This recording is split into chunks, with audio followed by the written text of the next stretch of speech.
Malamang na magiging malakas ako kapag may mga estudyante ako. Ngunit sa seremonya ng pagtanggap ng mga estudyante, tinanggihan ko ang 6 na reinkarnadong emperatris. At sa kanilang mga titig, pumili ako ng 2 mahihina at walang kakayahan. Nang makita ito ng lahat, akala nila ako'y nababaliw. Ngunit hindi nila alam ang talento ng 6 na babaeng estudyanteng ito. At ang kanilang mga ugat ay hindi naman talagang kahanga-hanga. Ngunit sa tulong ng aking nakaraang buhay, sila'y nagbago at umunlad. Naging mga makapangyarihang emperador. Ngunit habang akala ko'y maaari na magpabaya at ipasa ang natitirang buhay, sila'y sabay-sabay na kumilos. Nais na ilagay ako sa lupa. Ang mga dahilan ay talagang kakaiba. Ang panganay na disipulo ay naniniwala na may itinatago ako. At hindi ko siya lubos na tinuruan. Ang ikalawang disipulo ay naniniwala na siya, bilang prinsesa ng isang mundo, ay pinagsabihan ko na parang aso. At pinatay ang mga mapaghimagsik na ito. Ngunit ako rin ay nagdusa ng isang ang kalalabasan ng mapagod at pumanaw. Pagkatapos muling magising, tinitigan ko ang paligid na pamilyar na kapaligiran, na bigla ng bahagya. Sa susunod na sandali, isang malamig na elektronikong boses ang biglang umalingawaw. Host, wala ka bang? Nabuhay ka muli sa 3,000 taon ang nakalipas. Hindi lang iyon. Yung 6 mong disipulo, sila rin ay muling isinilang. Nakapagtataka ang sinabi mo. Ngunit hindi pa ako nakakapagsalita. Biglang may narinig akong boses mula sa labas ng pinto. Elder Chen, natapos na ang pagsusuri ng sekta sa pagkakataong ito. Pinatawag ako ng Panginoon upang pumunta para pumili ng mga disipulo. Biglang nakabalik ang aking isipan, ang swerte naman. Sa nakaraang buhay, nangyari rin ito ngayong araw. Mula sa higit sa 100 disipulo, pinili ko sina Liu Ruyan at Zhu Qingmin, at sina Lin Xuaner, ang 3 disipulo. Nang naisip ko ito, ang aking mga paa ay kumilos. Ang katawan ay agad na naging isang sinag ng liwanag, patungo sa direksyon ng pintuan ng bundok. Sa ilalim ng pintuan ng bundok, nakatayo ang isang grupo ng mga kabataan. At sa gitna ng tao, mayroong 3 napakagandang babae. Ang 3 ito ay bagong muling isinilang. Si Liu Ruyan, Zhu Qingmin at Lin Xuaner. Lalo na nang dumating ako, ang kamao ng 3 ay nagkikiskisan. Halos na namin siya. Nasa amin na siya. Si Liu Ruyan ay nakatitig sa aking anino sa itaas. Ang ekspresyon sa mukha niya ay puno ng pagtanggi. Halatang malubha na ang kanyang sugat. Bakit hindi natin siya? Sa boses ni Zhu Qingmin, ay puno rin ng hindi pagkakasundo. Si Lin Xuaner naman, ay may pagdududa at umuungol. Para masira ang kaayusan, nasira na ang kanyang pundasyon, at nawasak ang kanyang mga meridyan. Hindi rin makakaligtas. Tumingin sa 3 mapanlikhang asong ulol, na para bang gustong-gusto akong gawing pira-piraso. May bigla akong naramdaman na kasiyahan. Dahil sa karanasan ng nakaraang buhay, may tiwala akong muli na makakaabot sa antas ng emperador. Tumingin sa mga taksil na ito. Sa buhay na ito, walang tulong mula sa akin. Mahirap para sa kanila na umabot sa antas ng emperador. Habang ako'y nag-iisip, bilang punong guro ng Tianjianzong, si Yunyan ay naglakad palabas. Mga nakatatandang guro ng bawat tuktok. Ngayon, mangyaring lumapit at pumili. Mga disipulo na gusto ninyo. Sa pagkatapos ng kanyang sinabi, ang mga nakatatandang tagapagturo ng 7 pangunahing tuktok ay sabik na lumapit. Nagsimula silang pumili ng mga disipulo na may magandang talento at mga ugat na hindi pangkaraniwan. At ang mga kabataang disipulo sa ibaba ay nagkaroon din ng sigla. Kahit si Liu Ruyan at sa sandaling ito, si Zhu Qingmin ay hindi makatiis na sumunod sa tao at umusad. Tanging si Lin Xuaner ang nanatiling nakatayo. Sa nakaraang buhay, ang pinakapagsisisi niya ay ang pagkuha sa akin bilang guro. Kung nakinig siya sa kanyang mga magulang at nag-aral kay Cheon Xianzun, hindi sana siya nakipagtalo sa kanyang mga magulang. Makakamit na sana niya ang pagiging dakila agad. Kaya sa panahong ito, nais niyang bumaba ng bundok at umuwi, ngunit hindi niya alam na ito ang magiging huling desisyong kanyang pagsisisihan. Habang unti-unting tumatagal ang panahon, si Liu Ruyan at Zhu Qingmin ay nakikita na ang bawat disipulo ay inaalis. Nang hindi maiwasan, nagsimula silang mag-alala. Ayaw talaga nilang pumunta sa 12 na puno ng tuktok. Ngunit ang 2 ay hindi talaga nag-isip kung bakit noong nakaraang buhay ay nakapasok sa isa sa 7 pangunahing tuktok, ang Xiao Yunpi. Dahil pinili ko ang mga disipulo, hindi batay sa talento at ugat, kundi sa koneksyon sa mata. Kaya sila ang napili. Ngayon na muling ipinanganak ako, hindi ko na sila tatanggapin. Batay sa kanilang likas na talento at ugat ng katawan, ang mga elder mula sa iba't ibang pangunahing tuktok ay hindi na tinitingnan ng seryoso. Ang mga elder mula sa 6 na pangunahing tuktok ay pumili na ng kanilang mga minamahal na disipulo. Yung mga disipulong hindi napili sa ibaba, medyo nalulumbay. Bakit? Bakit hindi tayo pinili ng mga nakatatanda ng 6 na pangunahing tuktok? Si Liu Ruyan ay medyo nawala sa kanyang isipan habang nakatayo. Noong nakaraang buhay, sa ilalim ng aking buong suporta, hindi siya umabot ng 1 taon at naging pinakamatingkad na henyo ng Tianjianzong. Ngunit ngayon, kahit na hindi makapasok sa 7 sa mga pangunahing tuktok, hindi rin ito matanggap ni Zhu Qingmin. Nakita ko ang hitsura ng 2. Hindi ko napigilan ang pagngiti. Ngunit sa mga sandaling iyon, lumingon si Yunyan.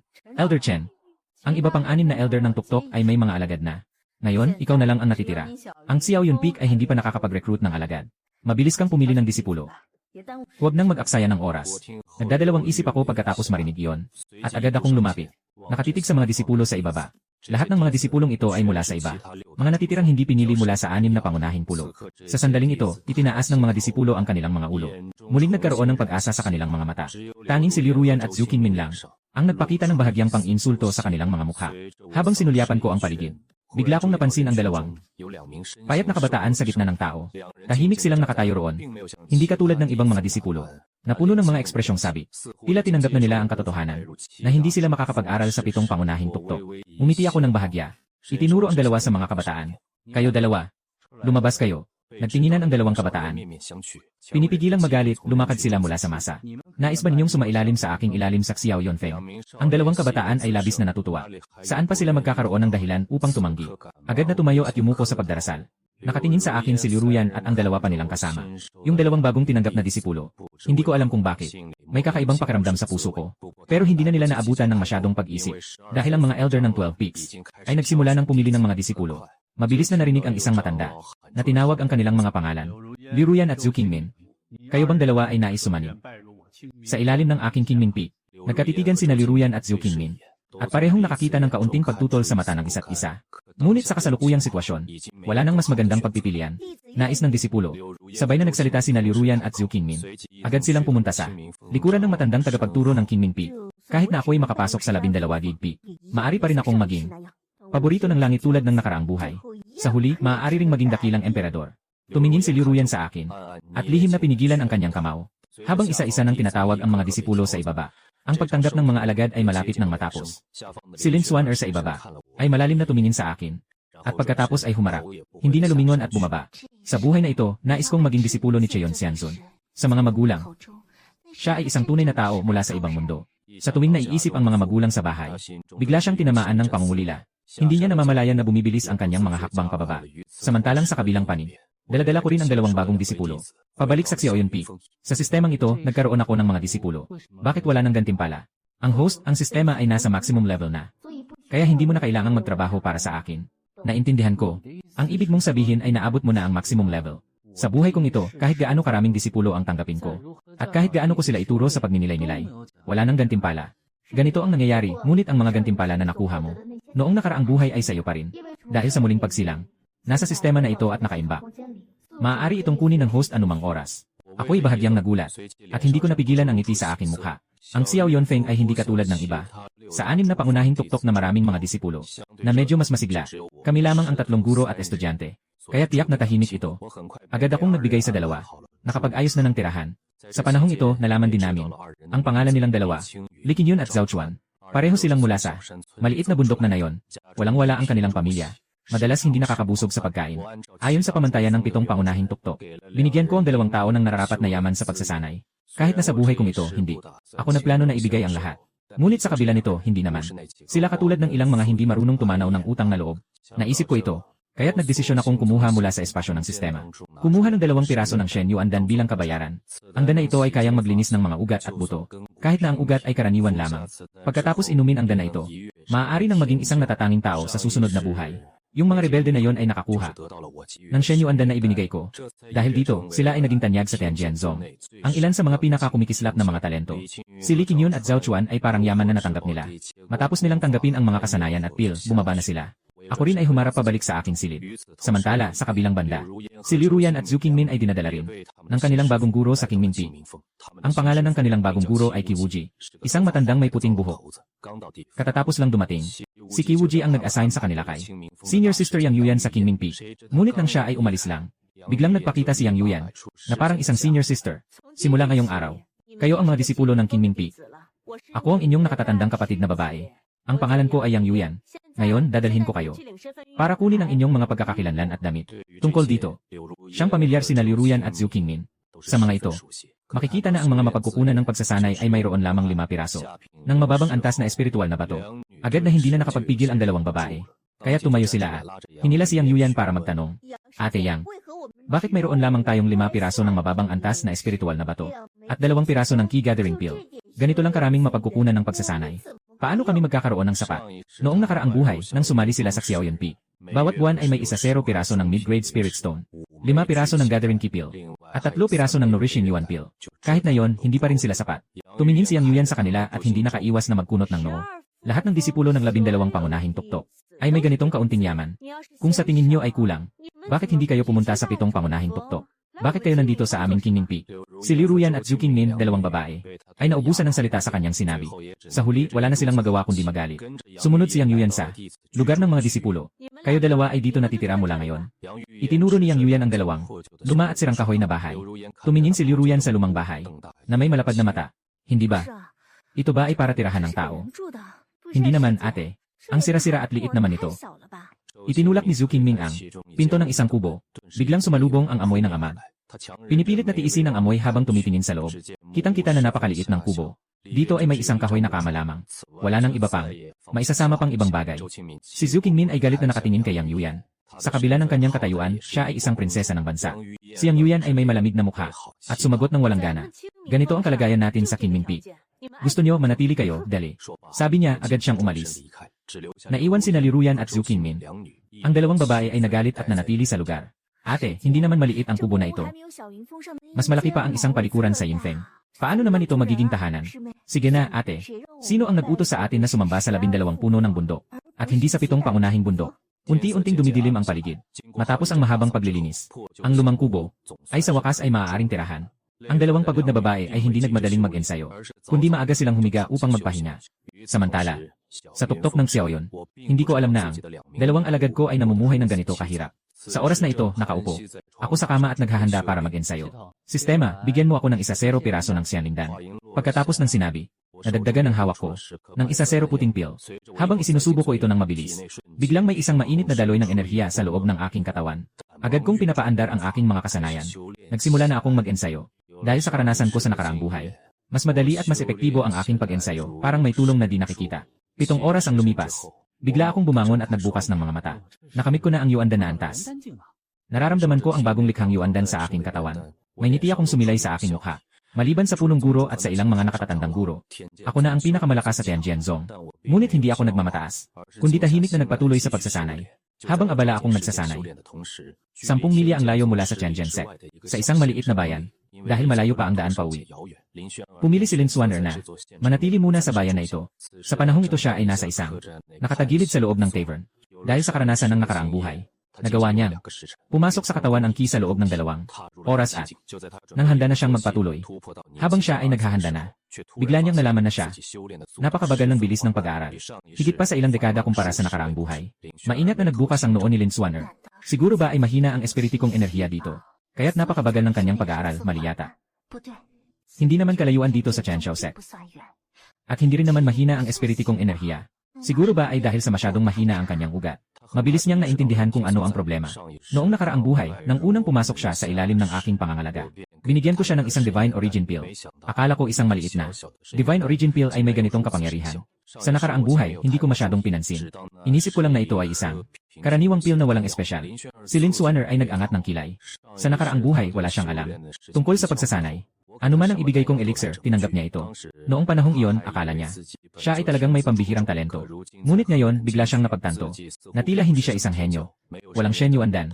Kahit ang mga ordinaryong disipulo sa 12 peaks ng Tianjiansek, hindi nila kayang tumbasan. Pag uwi ko sa bahay, magpapabinyag ako kay Xianzon Chayon bilang guru. Siguradong bibigyan niya ako ng pill na maghuhugas ng mga maling espiritu at magpapalakas sa akin para sa pagbabago ng katawan ko. Hindi ba yun ang Shen Yuandan? Yung mga pill na meron si Chen Yang, siguradong meron din ang iba. Nang maisip niya ito, kalmado siyang nagpatuloy sa pag-ensayo. Ngunit hindi nagtagal matapos niyang magsimula. Bigla niyang naramdaman na sa kanyang puso may matinding sakit na dumaan. Humingi siya ng hinina ng bahagya. Biglang bumukas ang mga mata. Ito ay pusong nag-aalab na insekto. Ang nakatagong alaala ay naisaaktibo. Biglang naisip ni Lin Xuan'er bago siya pumasok sa Tianjiansek sa nakaraang buhay. Ngunit siya ay tinamaan ng pusong nag-aalab na insekto. Hindi alam kung sino ang naglagay ng ganitong lason. Simula noong siya ay 10 taong gulang. Tuwing 3 araw ay nangyayari. Bawat pag-atake ay parang may 10 milyon na mga insekto ang kumakain sa puso niya. Sa nakaraang buhay, niyayan niya ng matagal ng 7 taon. Hanggang sa pumasok siya sa aking pintuan. Doon lamang siya nakalaya. Sa loob ng kwarto, ang sigaw ni Lin Xuan'er ay puno ng hapdi at paghati. Ang tunog ay parang isang taong ganap na nawawala sa katinuan. Sa pagkakataong iyon, sa kabilang silid, biglang may narinig na isang galit na boses ng lalaki. Anong ingay niyan? Gabi na, hindi ka pa rin makakatulog. Malinaw na ang kanyang sigaw ay nagpagising sa ibang mga bisita sa kwarto. Ngunit sa oras na ito, si Lin Xuan'er ay wala nang pakialam sa iba. Ang matinding sakit ay halos nagdulot sa kanya ng pagkawala ng ulira. Hanggang sa makalipas ang 15 minuto, ang sakit ay unti-unting humupa. Mukhang kailangan kong umuwi agad. Agad na magpaturo kay Guru Chayon. Kaya kong pilitin si Chenyang. Nailabas ang nakatagong insekto sa aking katawan. Sigurado akong kaya rin niyang alisin ang insekto na ito. Habang iniisip ito sa kanyang isipan, siya ay labis na pagod. Malalim na natulog. Kinabukasan sa pagdapo ng liwanag, si Lin Sonner ay mabilis na umalis sa inn. Samantalang sa silid ni Xiao Yonfeng, dahan-dahan kong binuksan ang aking mga mata. Hindi ko akalain na sa loob ng isang gabi ay umabot na ako sa huling yugto ng Yuandan. Kailangan na lang ng isang hakbang para makamit ang Yuaning na antas. Kung malaman ito ng mga iba sa sekta, ng mga matandang elder, siguradong magugulat sila. Habang masaya ako, biglang may narinig akong ingay sa labas ng pinto. Isang mapagpakumbabang boses. Guro, gising ka na ba? Ito ang bago kong natanggap. Boses ng disipulo na si Li Qingyon. Anong nangyari? Guro, inihanda namin ang almusal para sa'yo. Pumasok ka na. Habang dahan-dahang binubuksan ang pinto ng silid, pumasok si Li Qingyon at Zhao Chuan. Dumating na may dalang almusal. Tumingin sa pagkain sa kanilang mga kamay. Huminga ako ng malalim. Hindi ko na matandaan kung gaano nakatagal ang hindi kumain. Kapag ang isang nag-aaral ay umabot sa antas ng espiritu, maari na silang mag-ayuno. Hindi na kailangan pang kumain upang mapanatili ang katawan. Pagkatapos, kayong magkapatid na dalawa ang magluluto. Hindi na kailangan gawin ang akin. Yung nakarating na sa antas na ito bilang guro, hindi na kailangan kumain. Tama, binigay ko sa inyo ang Divine Origin Pill. Nainom na ba ninyo? Magkakasabay silang nagtango muli. Kayo na ba nagsimula mag-ensayo? Pagkarinig nito, nagtinginan si Li Qingyon at Zhao Chuan. Medyo nakaramdam ng kaunting hiya ang mga mukha nila. Master, kagabi po kami uminom ng pill. At nagsimula na kaming mag-ensayo. Ngunit ang mga disipulo ay mangmanglang. Hindi makapagpasok ng ki sa katawan. Sino ang mag-aakalang umiti ako ng bahagya pagkatapos marinig ito? Walang pagmamadali. Dahil ininom nyo na ang Shen Yuandan. Kaya't naniniwala akong hindi magtatagal. Maaari na kayong makapagpasok ng ki sa katawan. Ay nakapasok na sa condensation realm. Sa wakas, ang Shen Yuandan na ibinigay ko. Pero ang mga sobrang galing na pilit na gamot na gawa ng sistema. Ito lang ang meron sa mundong ito. Si Li Qingyon at Zhao Chuan ay nakatakdang maging mga anak ng langit ng Tianjin sect. Sabi nga, yung tatlo siguro nagsimula na mag-ensayo. Dahil sa karanasan mula sa nakaraang buhay. Dapat kaya nilang madaling makapasok sa estado ng konsentrasyon. Ngunit kasunod nito, mabilis nilang matutuklasan na kung walang Shen Yuandan para linisin ang kanilang mga ugat, mabagal ang kanilang pag-unlad sa pagsasanay. Napatunayan, tama nga ang hinala ko. Sa Qingming Pi, si Li Ruyan at si Zhu Qingming, matapos ang 2 oras na pagsasanay, matagumpay nilang naipasok ang enerhiya sa katawan. Sa simula, sobrang tuwa pa nilang dalawa, kasi ang bilis ng kanilang pagsasanay. Nabago nito ang record sa buong Southwestland. Pero hindi nagtagal, binawi din nila. Matapos nilang matagumpay na maipasok ang enerhiya sa katawan, ang bilis ng aming pagsasanay ay naging labis na mabagal. Bakit ganito? Tumigil si Li Ruyan sa pagsasanay, na may naguguluhan na ekspresyon. Sa mga sandaling iyon, pumasok si Zhu Qingming. Ate, bakit ang mabagal ng aming pagsasanay? Hindi ito aabot sa kahit isang bahagi ng nakaraang buhay. Huwag kang mag-alala, kapatid. Bigyan mo ako ng sandali para mag-isip. Si Li Ruyan ay nakakunot ang noo at nag-isip. Pagkatapos ng ilang sandali, bigla siyang tumingin taas. Kapatid, alam ko na. Shen Yuandan. Nagtaka si Zhu Qingming. Noong nakaraang buhay, marami akong ibinigay na elixir. Kaya't hindi na niya matandaan kung ano ang silbi ng elixir na ito. Nakita ni Li Ruyan ito, at agad siyang nagbigay ng paliwanag. Pagkalipas ng ilang sandali, nagkaroon ng liwanag. Si Zhu Qingming. Ano ang gagawin natin ngayon? Wala tayong elixir. Hindi natin maaalis ang mga ugat at buto. Kung ganon, paano tayo mag-ensayo sa hinaharap? Hindi ba't magiging mabagal tayo palagi? Ate, huwag kang mag-alala. Pumunta tayo kay guro at magtanong. Baka mayroon din siyang Shen Yuandan. Tama, mga nakatatandang miyembro ng Tianjin Zong sila. Si Chen Yang ay maaaring may Shen Yuandan. Tiyak na may mga alalahanin din ang aming guro. Agad na umalis ang 2 babae mula sa kahoy na bahay. Ngunit sa Kalmidway, nakatagpo sila ng nakatatandang kapatid na si Yang Yuyan mula sa Qingming Pi. Kapatid na Yang, alam mo ba kung nasaan ang guro? Bumaba na ang guro kahapon. At hindi pa siya bumabalik. Ano ang kailangan niyo sa kanya? Yang Yuyan bahagyang nagkukunot ang noo. Para sa 2 tao na ito, wala siyang magandang impresyon tungkol sa kanila. Oh, ay, alam mo ba, ate? Mayroon bang Shen Yuandan si Master? Si Li Ruyan ay labis na kinakabahan. At tinitingnan si Yang Yuyan. Shen Yuandan. Unang nagulat si Yang Yuyan. Pagkatapos ay bahagyang nagduda ang kanyang mukha. Ano yon? Matagal na siyang nagsasanay kasama ang kanyang master. Pero never niyang narinig ang ganitong uri ng pill. Nang makita ang reaksyon ni Yang Yuyan, na parang naguguluhan, biglang nag-alala si Zhu Qingming. Ay, si Yang Shiji ay ganitong uri ng elixir na kayang magbago ng katawan, na makakapagpabago sa isang tao mula sa loob. Kapag ang isang tao ay nakainom nito, kahit na ordinaryo ang kanyang mga ugat, maari siyang biglang maging isang paborito ng langit. Talaga bang hindi mo pa narinig? Si Li Ruyan ay kasalukuyang kabado rin. Ngayon, naiintindihan na nila kung gaano kahalaga ang Shen Yuandan. Napatingin si Yang Yuyan nang nakabukas ang mata. Meron palang ganitong klase ng pill sa mundo. Pero ang reaksyon niya na nagulat ay nagpasimulang magdulot ng panghihina sa 2 tao. Tumingin si Yang Yuyan sa dalawang babae, na mukhang nalulumbay, at naisip din ito, kaya't naghanap kayo ng guro. Dahil gusto niyo ang tinatawag na Shen Yuandan. Dahil dito, bahagyang tumango sina Liu Ruyan at Zhu Qingmin. Nakita ito ni Yang Yuyan, at hindi siya nakapagpigil ng ngumiti. May isang bahid ng paghamak sa kanyang mga mata. Ayon sa sinasabi niyo, ang diamante ng Diyos na ito ay may kakaibang bisa, na makapagpapasikat sa isang tao bilang henyo. Huwag munang pag-usapan kung may ganitong gamot ang guro. Kahit na mayroon ang guro, bakit niya ito ibibigay sa inyo? Dito sa Qingmin Peak, mahigit sa 100 ang mga disipulo. Maganda ba ang inyong talento at ugat? Mabigat ba ang inyong pinagmulan? Maganda ba ang relasyon niyo sa guro? Bakit kayo bibigyan ng guro? Ang sunod-sunod na tanong na ito ay nagpagalit sa dalawa. Ngunit sa isang iglap wala silang masagot. Nakita ni Yang Yuyan ito at bahagyang ngumiti. Pagkatapos ay itinulak ang dalawa at umalis na. Nakakainis talaga, ate. Sobrang nakasasama ng loob itong si Yang Yuyan. Gusto lang naman namin ng Shen Yuandan. Bakit kami dapat niyang ipahiya? Galit na galit si Zhu Qingmin at patuloy na nagtapak. Si Liu Ruyan ay nakaturo sa direksyon kung saan umalis si Yang Yuyan. Sobrang-sobra talaga si Yang Yuyan. Hindi lang siya ang senior sister sa Qingmin Peak. Yung tulad niya. Sa nakaraang buhay, hindi man lang ako karapat dapat na maglakad sa harap niya. Kapag tumaas na ang aking kakayahan sa hinaharap, balang araw, babayaran natin ang kahihiyan ng araw na ito. Tama. Ang utang na ito, balang araw ay hahanapin natin sila at dahan-dahan itong ayusin. Si Zhu Qingming ay naggangalit. Sa kanyang isipan, naitala na niya ang galit na ito. Sige na. Ang pinakamahalaga ngayon ay makuha ang Shen Yuandan. Liu Ruyan binalik ang tingin. Hintayin ang mystery na bumalik. Personal naming hanapin si mystery para magtanong. Kahit na wala si mystery, dapat alam niya rin kung saan makikita ang Shen Yuandan. Nang marinig ito, si Zhu Yiminirnanji ay biglang naging mas kampante. Hindi sila naghintay ng matagal. Ang kanilang master na si Qi Wuji ay bumalik sa Qingmin Peak kaninang tanghali. Anong kailangan niyo sa akin? Si Qi Wuji ay nakatingin ng malamig sa dalawang babae. Tungkol sa dalawang disiplinang, magandang mukha na babae dito.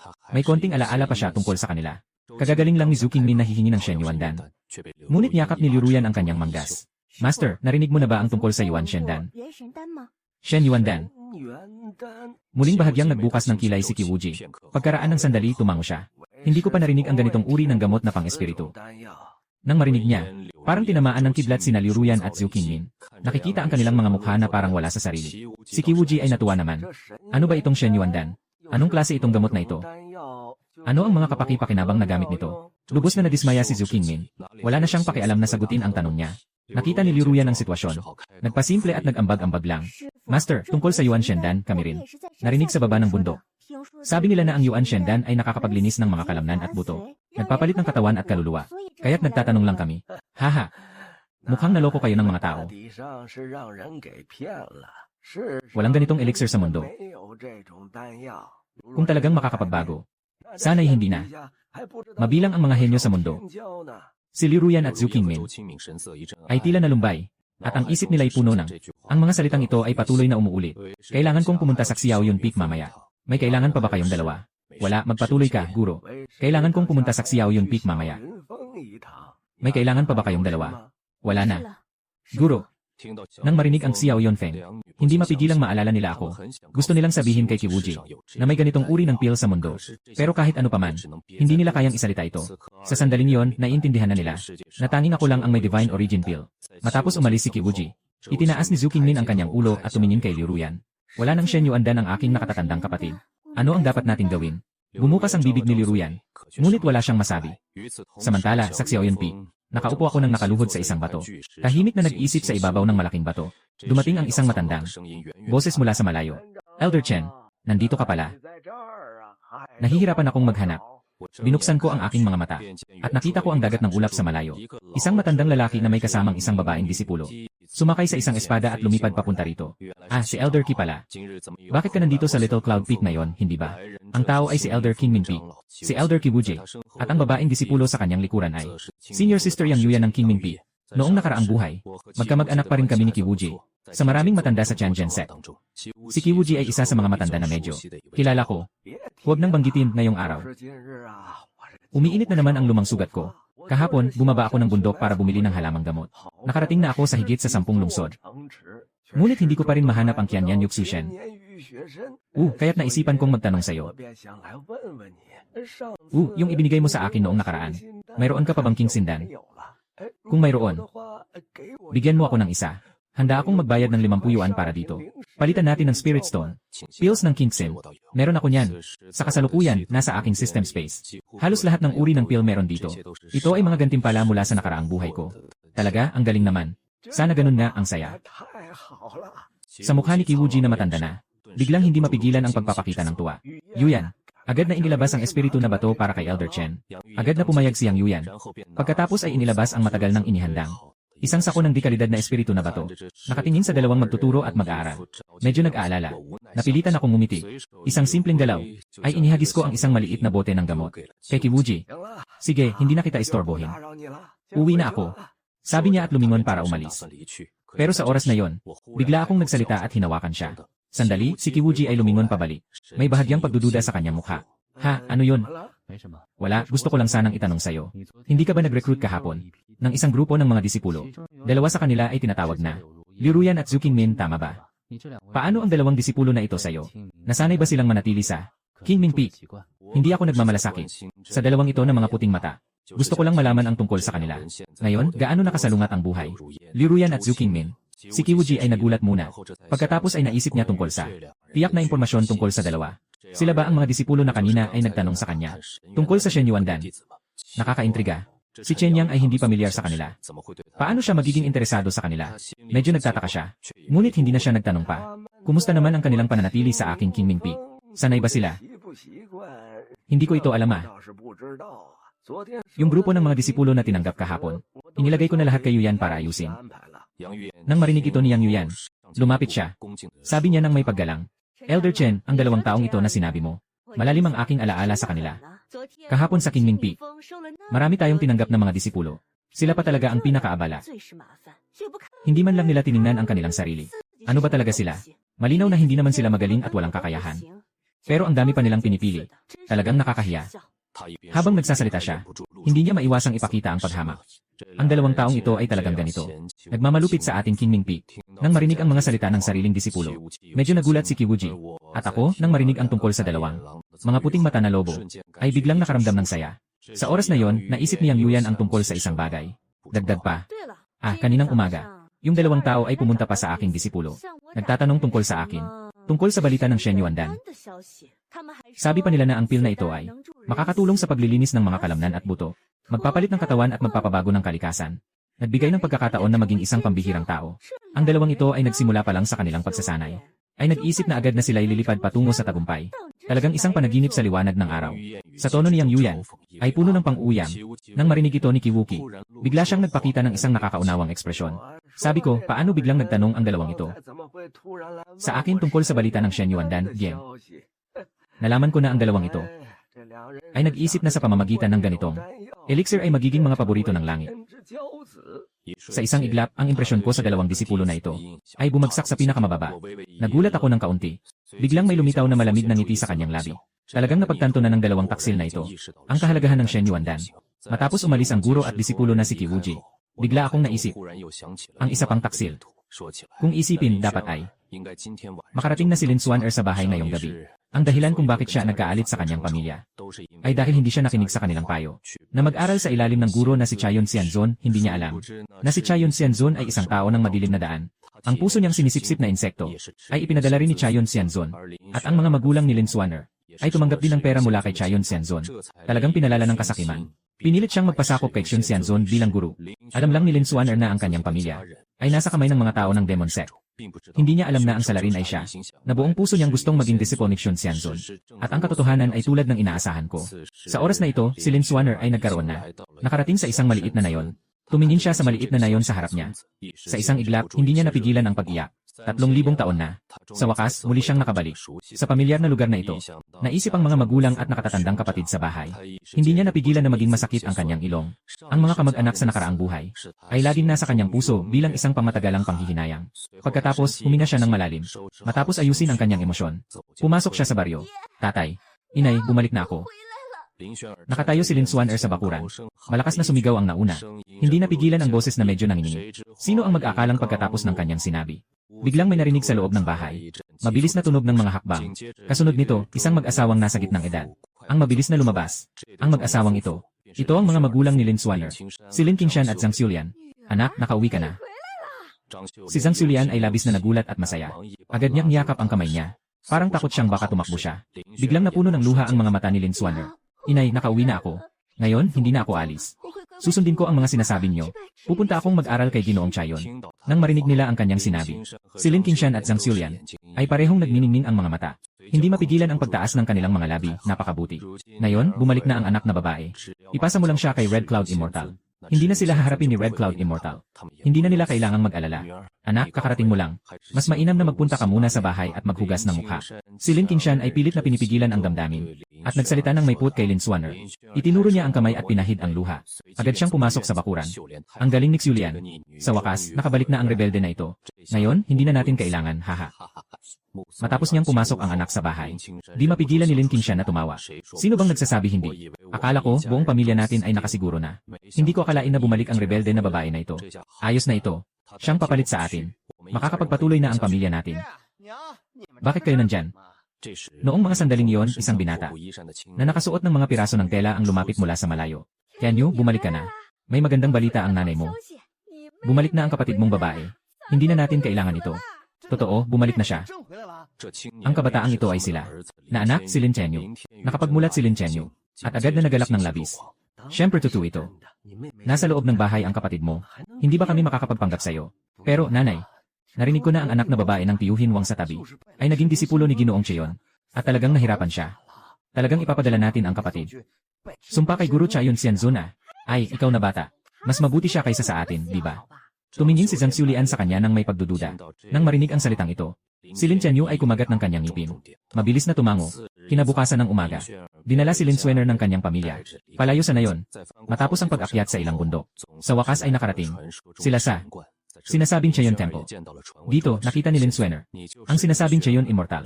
Tumingin ang dakilang guro ng Red Cloud sa kanya. May liwanag na ginto sa kanyang mga mata. Parang tinitingnan niya ang isang kayamanan. Mula sa araw na ito, ikaw na ang aking disipulo, dakilang guro ng Red Cloud. Salamat, guro. Nakaluhod si Lin Xuaner sa lupa at maingat na tumango. Anak, magsanay ka ng mabuti kasama si Ginoong Cheon. Babalik na kami. Nakita kong matagumpay na naging disipulo ang anak. Agad na umalis sina Zhang Xulian at ang iba pa. Hindi na sila makapaghintay. Tatay, nanay, kuya. Mag-ingat kayo sa daan. Babalik ako upang bisitahin kayo ng madalas. Lin Xuaner ay lumingon, na may kaunting lungkot habang tinitingnan ang pamilya. Kung may oras ka, umuwi ka at bisitahin kami. Sinasabi ng tatlong bibig ni Zhang Xulian, na parang wala lang. Ngunit sa loob nila ay gusto lang nilang tumawa. Gusto mo pang umuwi? Makakauwi ka ba? Di magtatagal. Hindi mo na. Malalaman kung paano. Ngayon, gusto na lang nilang bumalik para magpasasa sa pera na ibinigay ni Chayon Xianzun.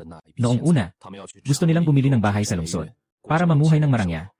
Nang umalis ang pamilya, medyo naging walang laman ang puso ni Lin Xuaner. Ngunit nang maisip ito, hindi malayo ang Lingsu Mountain mula sa bahay. Naging kalmado siya sa kanyang isip, disipulo.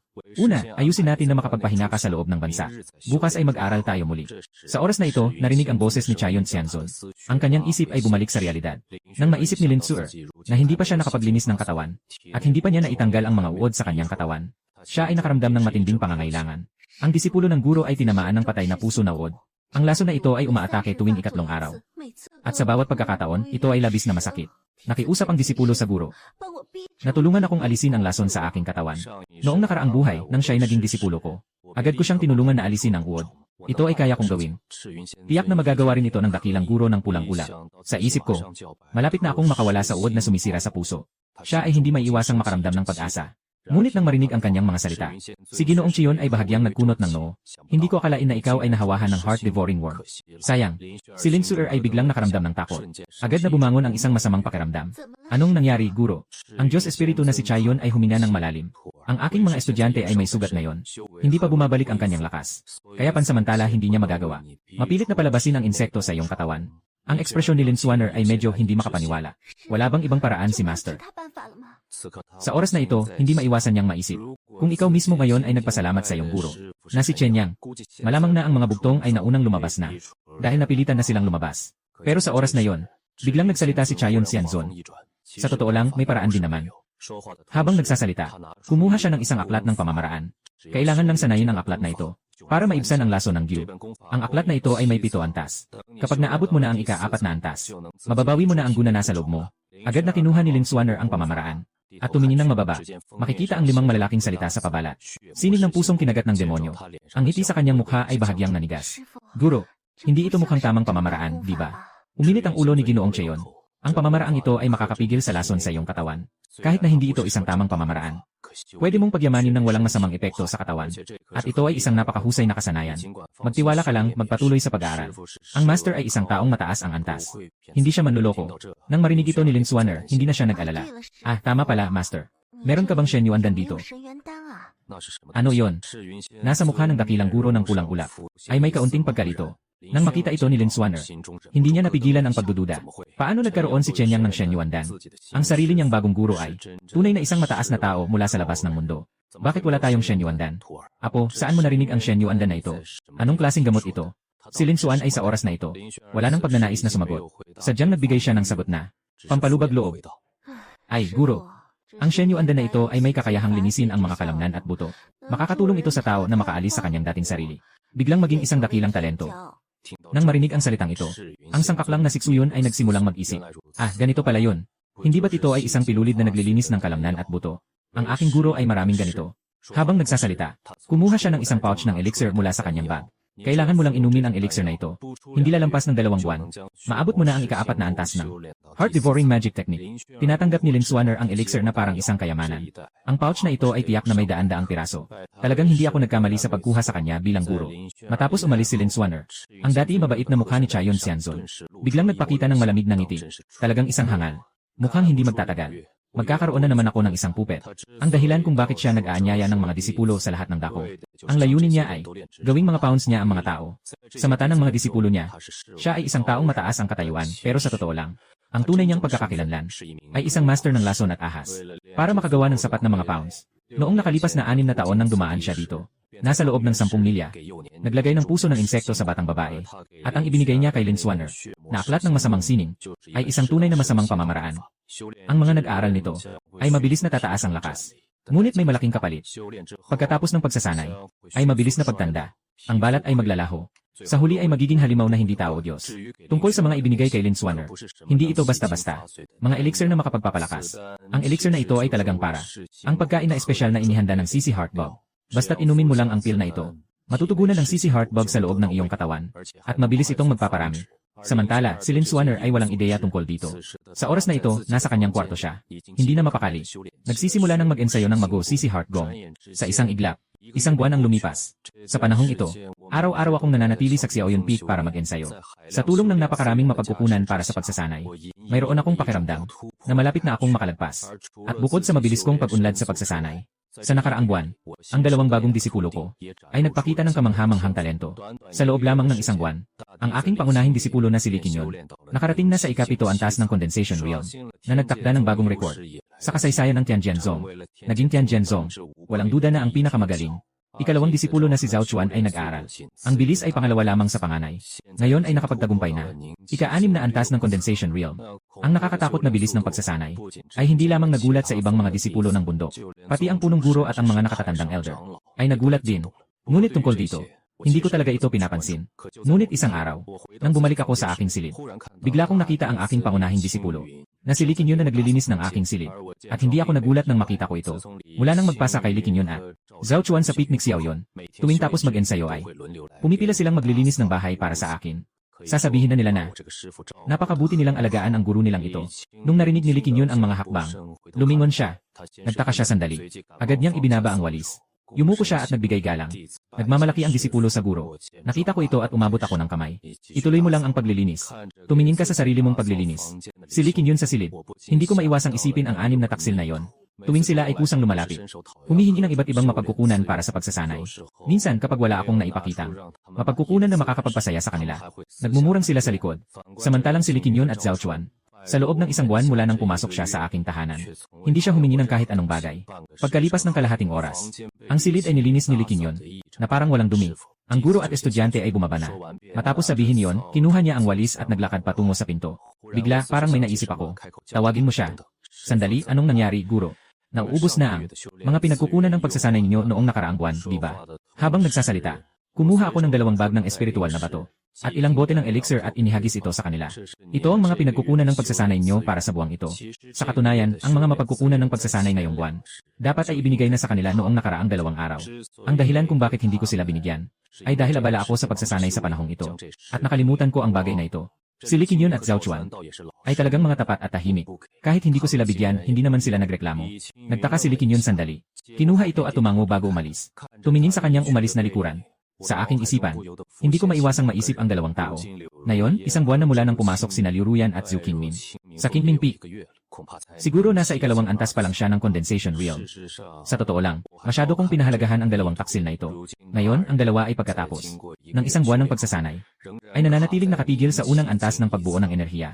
Talagang nag-aalala ang 2 babae. Mukhang walang Shen Yuandan ang nakatatandang kapatid. Mas mababa pa tayo kaysa sa mga karaniwang disipulo. Si Zhu Qingmin ay nalulumbay. Ngayon, naintindihan na rin niya. Siya ay naging anak ng langit sa nakaraang buhay niya.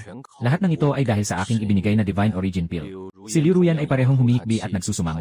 Nalinawan din siya sa kanyang talento. Anong gagawin natin? Sister, gusto ko ng Divine Origin Pill. Zhu Qingmin ay may halatang pag-aalala na nakatingin kay Liu Ruyan matapos maranasan ang pakiramdam ng pagiging tanyan. Hindi niya talaga kayang tiisin ang kanyang pagiging karaniwan. Si Liu Ruyan ay nagbuntong hininga. Gusto ko rin. Ang iyon, ang Shen Yuandan. Tanging si Chen Yang lamang ang mayroong nito. Biglang nahulog ang silid sa isang mahabang katahimikan. Matagal na naghintay, saka lang nagsalita si Liu Ruyan. Shiny, hanapin na lang natin si Shifu. Baka makakuha tayo ng ilang karagdagang yaman sa pagsasanay. Dahan-dahang tumango si Zhu Qingmin na may lungkot sa kanyang mukha. Sa katunayan, nakuha na nila ang mga yaman para sa kanilang pagsasanay sa buwang ito noong nakaraang 2 araw. Pero napakaliit lamang ito. Tumatagal lamang ito ng 2 araw.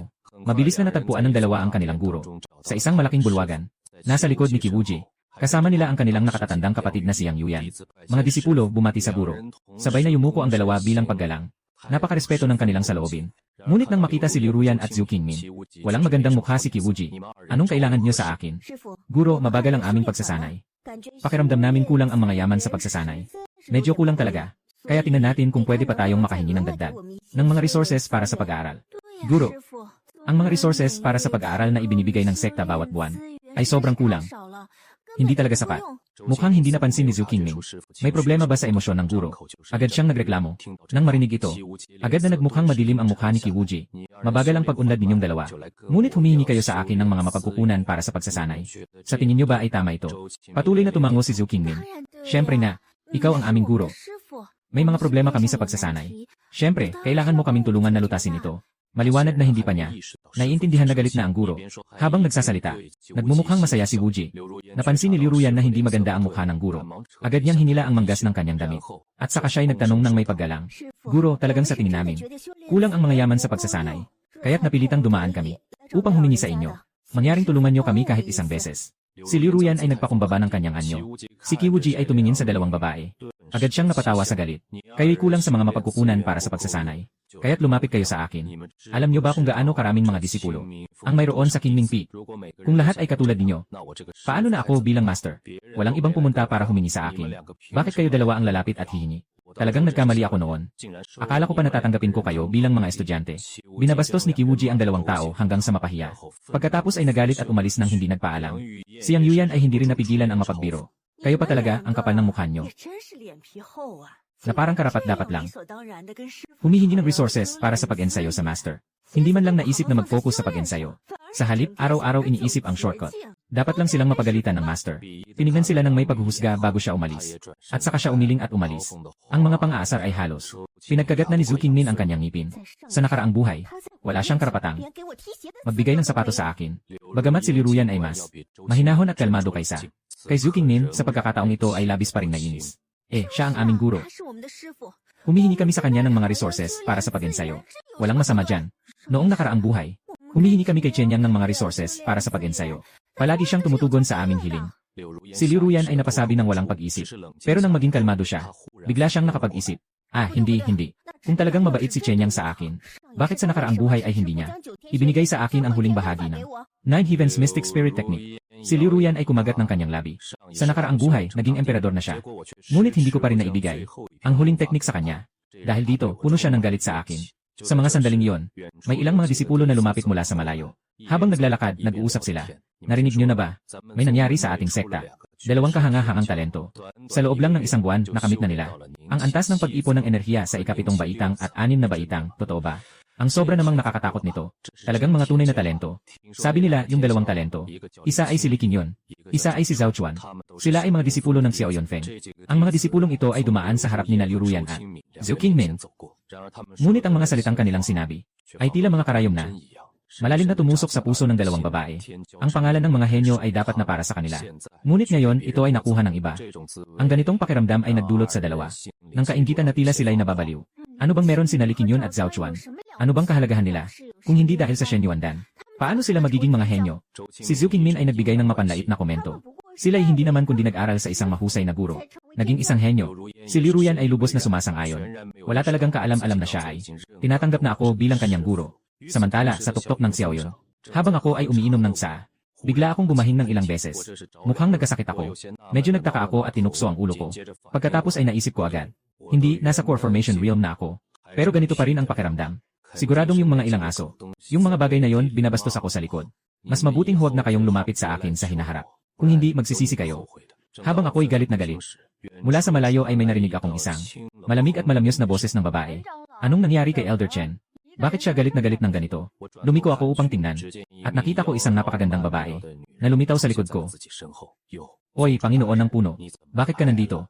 Ang tao na nandito ay si Yunyan, ang Panginoon ng Tianjin Sect. Isa sa 10 pangunahing sekta sa Nanhang.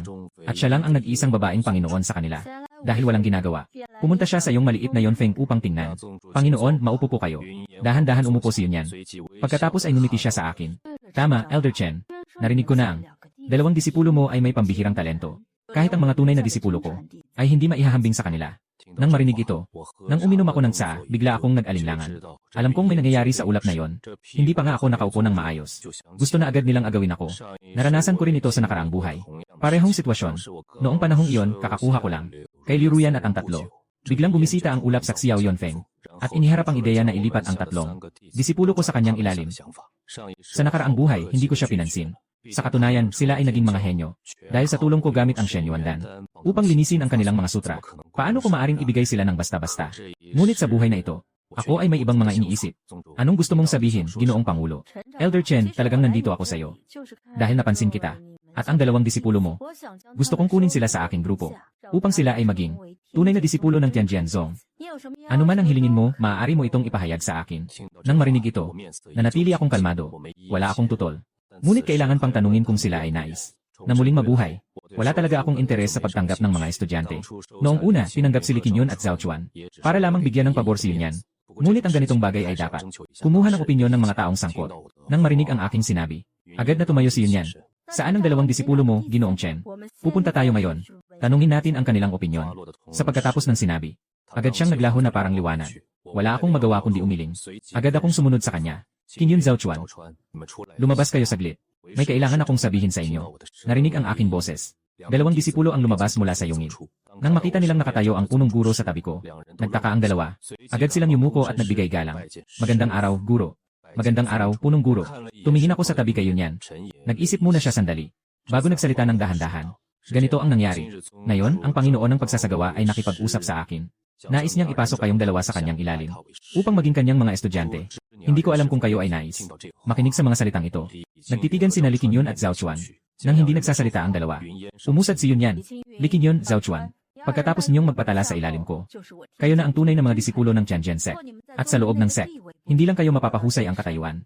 At saka, makakatanggap kayo ng mas maraming resources para sa pagsasanay. Na malaking makakatulong sa inyong pag-advance. Hindi ko alam kung ano ang inyong sagot. Sabay na nagsalita si Yunyan at sabik na tinitingnan silang dalawa. Ngunit si Li Qingyun at Zhao Chuan, pagkatapos magtama ng tingin, muli silang nag-usap. Parang may napagkasunduang hindi kailangang sabihin. At saka, sabay-sabay silang lumuhod. Ayaw ng mga disipulo. Biglang lumaki ang mga mata ni Yunyan. Akala niya ang dalawang ito ay walang pag-aalinlangan na magiging kanyang mga disipulo. Hindi sila dapat tumanggi. Kahit ako ay hindi nakapagpigil na magulat. Kapag kayo ay naging aking mga disipulo, mga tunay na disipulo ng Tianjian Zong, sa hinaharap sa loob ng sekta, ang inyong katayuan ay magiging higit sa lahat ng mga disipulo. At marami pang mapagkukunan ang ibubuhos sa inyo. Alam niyo ba kung ano ang ibig sabihin nito? Itinaas ni Li Qingyun at Zhao Chuan ang kanilang mga ulo. Salamat sa kabutihan ng Panginoong Xi. Gusto pa rin ng disipulo na manatili sa Xiao Yunpi. Walang pagbabago sa saloobin ng dalawa. Alam nila kung ano ang ibig sabihin ng pumasok sa ilalim ng Panginoon. Ngunit sa kanilang paningin, Kung hindi ako pumili sa kanila, mula sa daan-daang tao noong una, disipulo, hindi nila kayang makapasok sa 7 dakilang tuktok. At malinaw din sa kanila na ang kanilang talento at kalagayan ng buto ay hindi ganoon kaganda. Kung hindi ko lang ibinigay sa kanila, isang spirit yuan pill bawat isa, paano pa kaya sila magagawa? Isang talon tungo sa pagiging pambihirang henyo. Ako ang nagbago ng kanilang kapalaran. May kaunting pagkadismaya si Yunyan. Ngunit sa huli, huminga na lamang siya ng malalim. Kung ayaw ninyo, kung gayon, itigil na natin ito. Matapos umalis si Yunyan, tumingin ako sa 2 disipulo. Talagang naantig ako sa puso. Sa totoo lang, ang pagpasok niyo sa ilalim ng guro ay hindi naman masama. Makakatulong ito sa inyong pagsasanay. Guro, mula nang tinanggap namin kayong guro, hindi na kami pwedeng tumanggap ng iba. Niling si Li Qingyun at Zhao Chuan sa lupa at humihingi ng tawad. Napakamasigasig ng kanilang tono. Tumingin sa 2 na puno ng damdamin. Hindi na ako nagsalita. Kumuha lamang ako mula sa sistemang espasyo ng 2 supot ng elixir. Narito, may 2 supot ng key gathering pill. Kunin niyo ito para mag-aral. Samantala, sa templo ng Lingsu Mountain, si Lin Xuaner ay nagmamadali na ilabas ang uod sa kanyang katawan. Sa nakaraang buwan, araw-araw siyang naglaan ng oras para mag-aral. Ang mga elixir na ibinigay sa kanya ng Red Cloud Immortal ay araw-araw din niyang iniinom. Ngunit sa susunod na sandali, bigla siyang nagkunot ng noo. Ayan na. Umiiral na naman ang puso kong sinisipsip. Sa kanyang mga salita, ang sakit sa puso ay dumating, na para bang kinakagat. Sa isang iglap sa maliit na silid. Umalinggaw ang kanyang sigaw. Sa wakas, makalipas ang 15 minuto. Unti-unting nawawala ang ganitong sakit. Nakahiga si Lin Xuaner sa lupa. Nakangiti ang mata habang nakatingin sa kisam. Bakit kahit sinubukan kong mag-practice ng Demon Devouring Heart Technique, hindi pa rin naalis ang halimaw na lason? Sa isang buwan na ito, araw-araw siyang nagsisikap sa pag-aaral ng Demon Devouring Heart Technique. Ngunit habang siya ay nag-ensayo, mas lalo niyang naramdaman na may mali. Habang lumalalim ang kanyang pagsasanay sa teknik na ito, mas lalo namang naging aktibo ang mga uod sa kanyang katawan. Nakahiga sa lupa, si Lin Xuaner ay nagpahinga ng matagal, at saka lamang siya nakabawi ng kaunting lakas. Ngunit nang siya ay dahan-dahang bumangon, tinitingnan ang sariling mukha sa salamin. Biglang napaatras sa gulat. Bakit parang mukha ko? Parang mas matanda na ako. Hindi pwede, kailangan kong tanungin si Master. Ano ba talaga ang nangyayari sa akin? Mabilis na pumunta si Lin Xuaner sa dambana. Mga disipulo, nagpaalam kay Master. Aking disipulo, bakit ka nagmamadali at naguguluhan na lumapit sa akin? Ano ang kailangan mo? Tumingin si Ginoong Chayon sa kanyang hitsura, na tila parang tumanda ng 10 taon. Alam niyang ito ay dahil sa pagsasanay sa Moshik Singong. Mukhang sa nakaraang buwan, ang sariling disipulo ay patuloy na masigasig na nag-aaral. Bigla siyang nakaramdam ng ligaya sa kanyang puso. Maraming pagdududa ang nasa isip ng disipulo. Pakiusap, guro, tulungan mo akong linawin ito. Ano man ang iyong mga pagdududa, sabihin mo lang. Kung may alam ako, tiyak na sasabihin ko sa'yo. Guro, sabi mo na kapag nag-aral ako ng Mahoshin Singong, mawawala ng kontrol ang mga uod sa loob ko. Ngunit bakit ngayon ay nararamdaman kong hindi naman napipigilan ang uod sa aking puso? Sa halip, tila mas madalas pang umaaktibo ang laso ng uod. At saka, guro, bakit pagkatapos kong mag-aral ng Mahoshin Singong, unti-unting magiging matanda ang aking itsura? Matagal nang naisip ni Tsuyon Xianzun ang sasabihin. Anak, hindi ka kailangang matakot. Ito ay normal na reaksyon. Dahil kakasimula mo pa lang sa pag-ehersisyo, hindi mo pa magawang kontrolin ang mga insekto sa loob ng katawan mo. Sa halip, na-stimulate ito.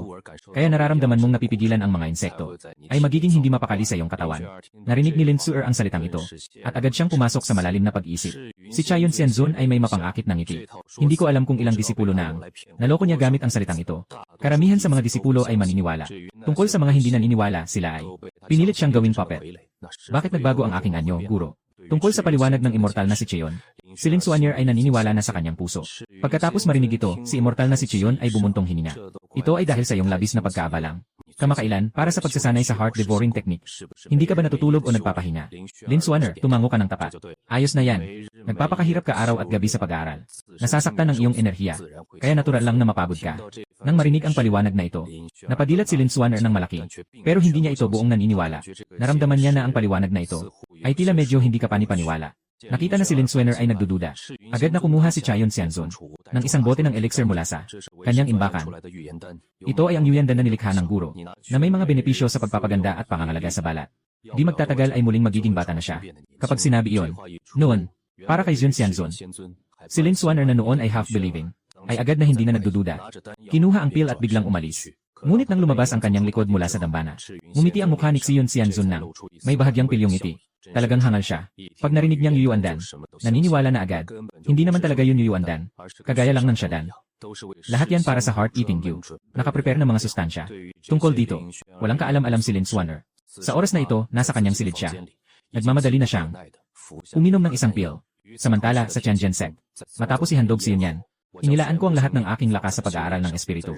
Sa araw-araw na pag-aaral, Lalong lumalakas ang aking yuandan sa loob ko. Nararamdaman ko na, malapit na akong makabreakthrough. Tungkol naman sa aking dalawang disipulo. Mula nang dumaan si Yunyan noong nakaraan, mukhang natatakot sila na ako. Parang hindi na sila kailangan. Bawat araw, bukod sa paglilinis ng bahay para sa akin, ay abala sa masigasig na pagsasanay. Mukhang iniisip ng dalawa, na basta't masipag silang mag-aral, at ipakita sa guro ang kanilang pagsisikap, hindi na sila iiwan.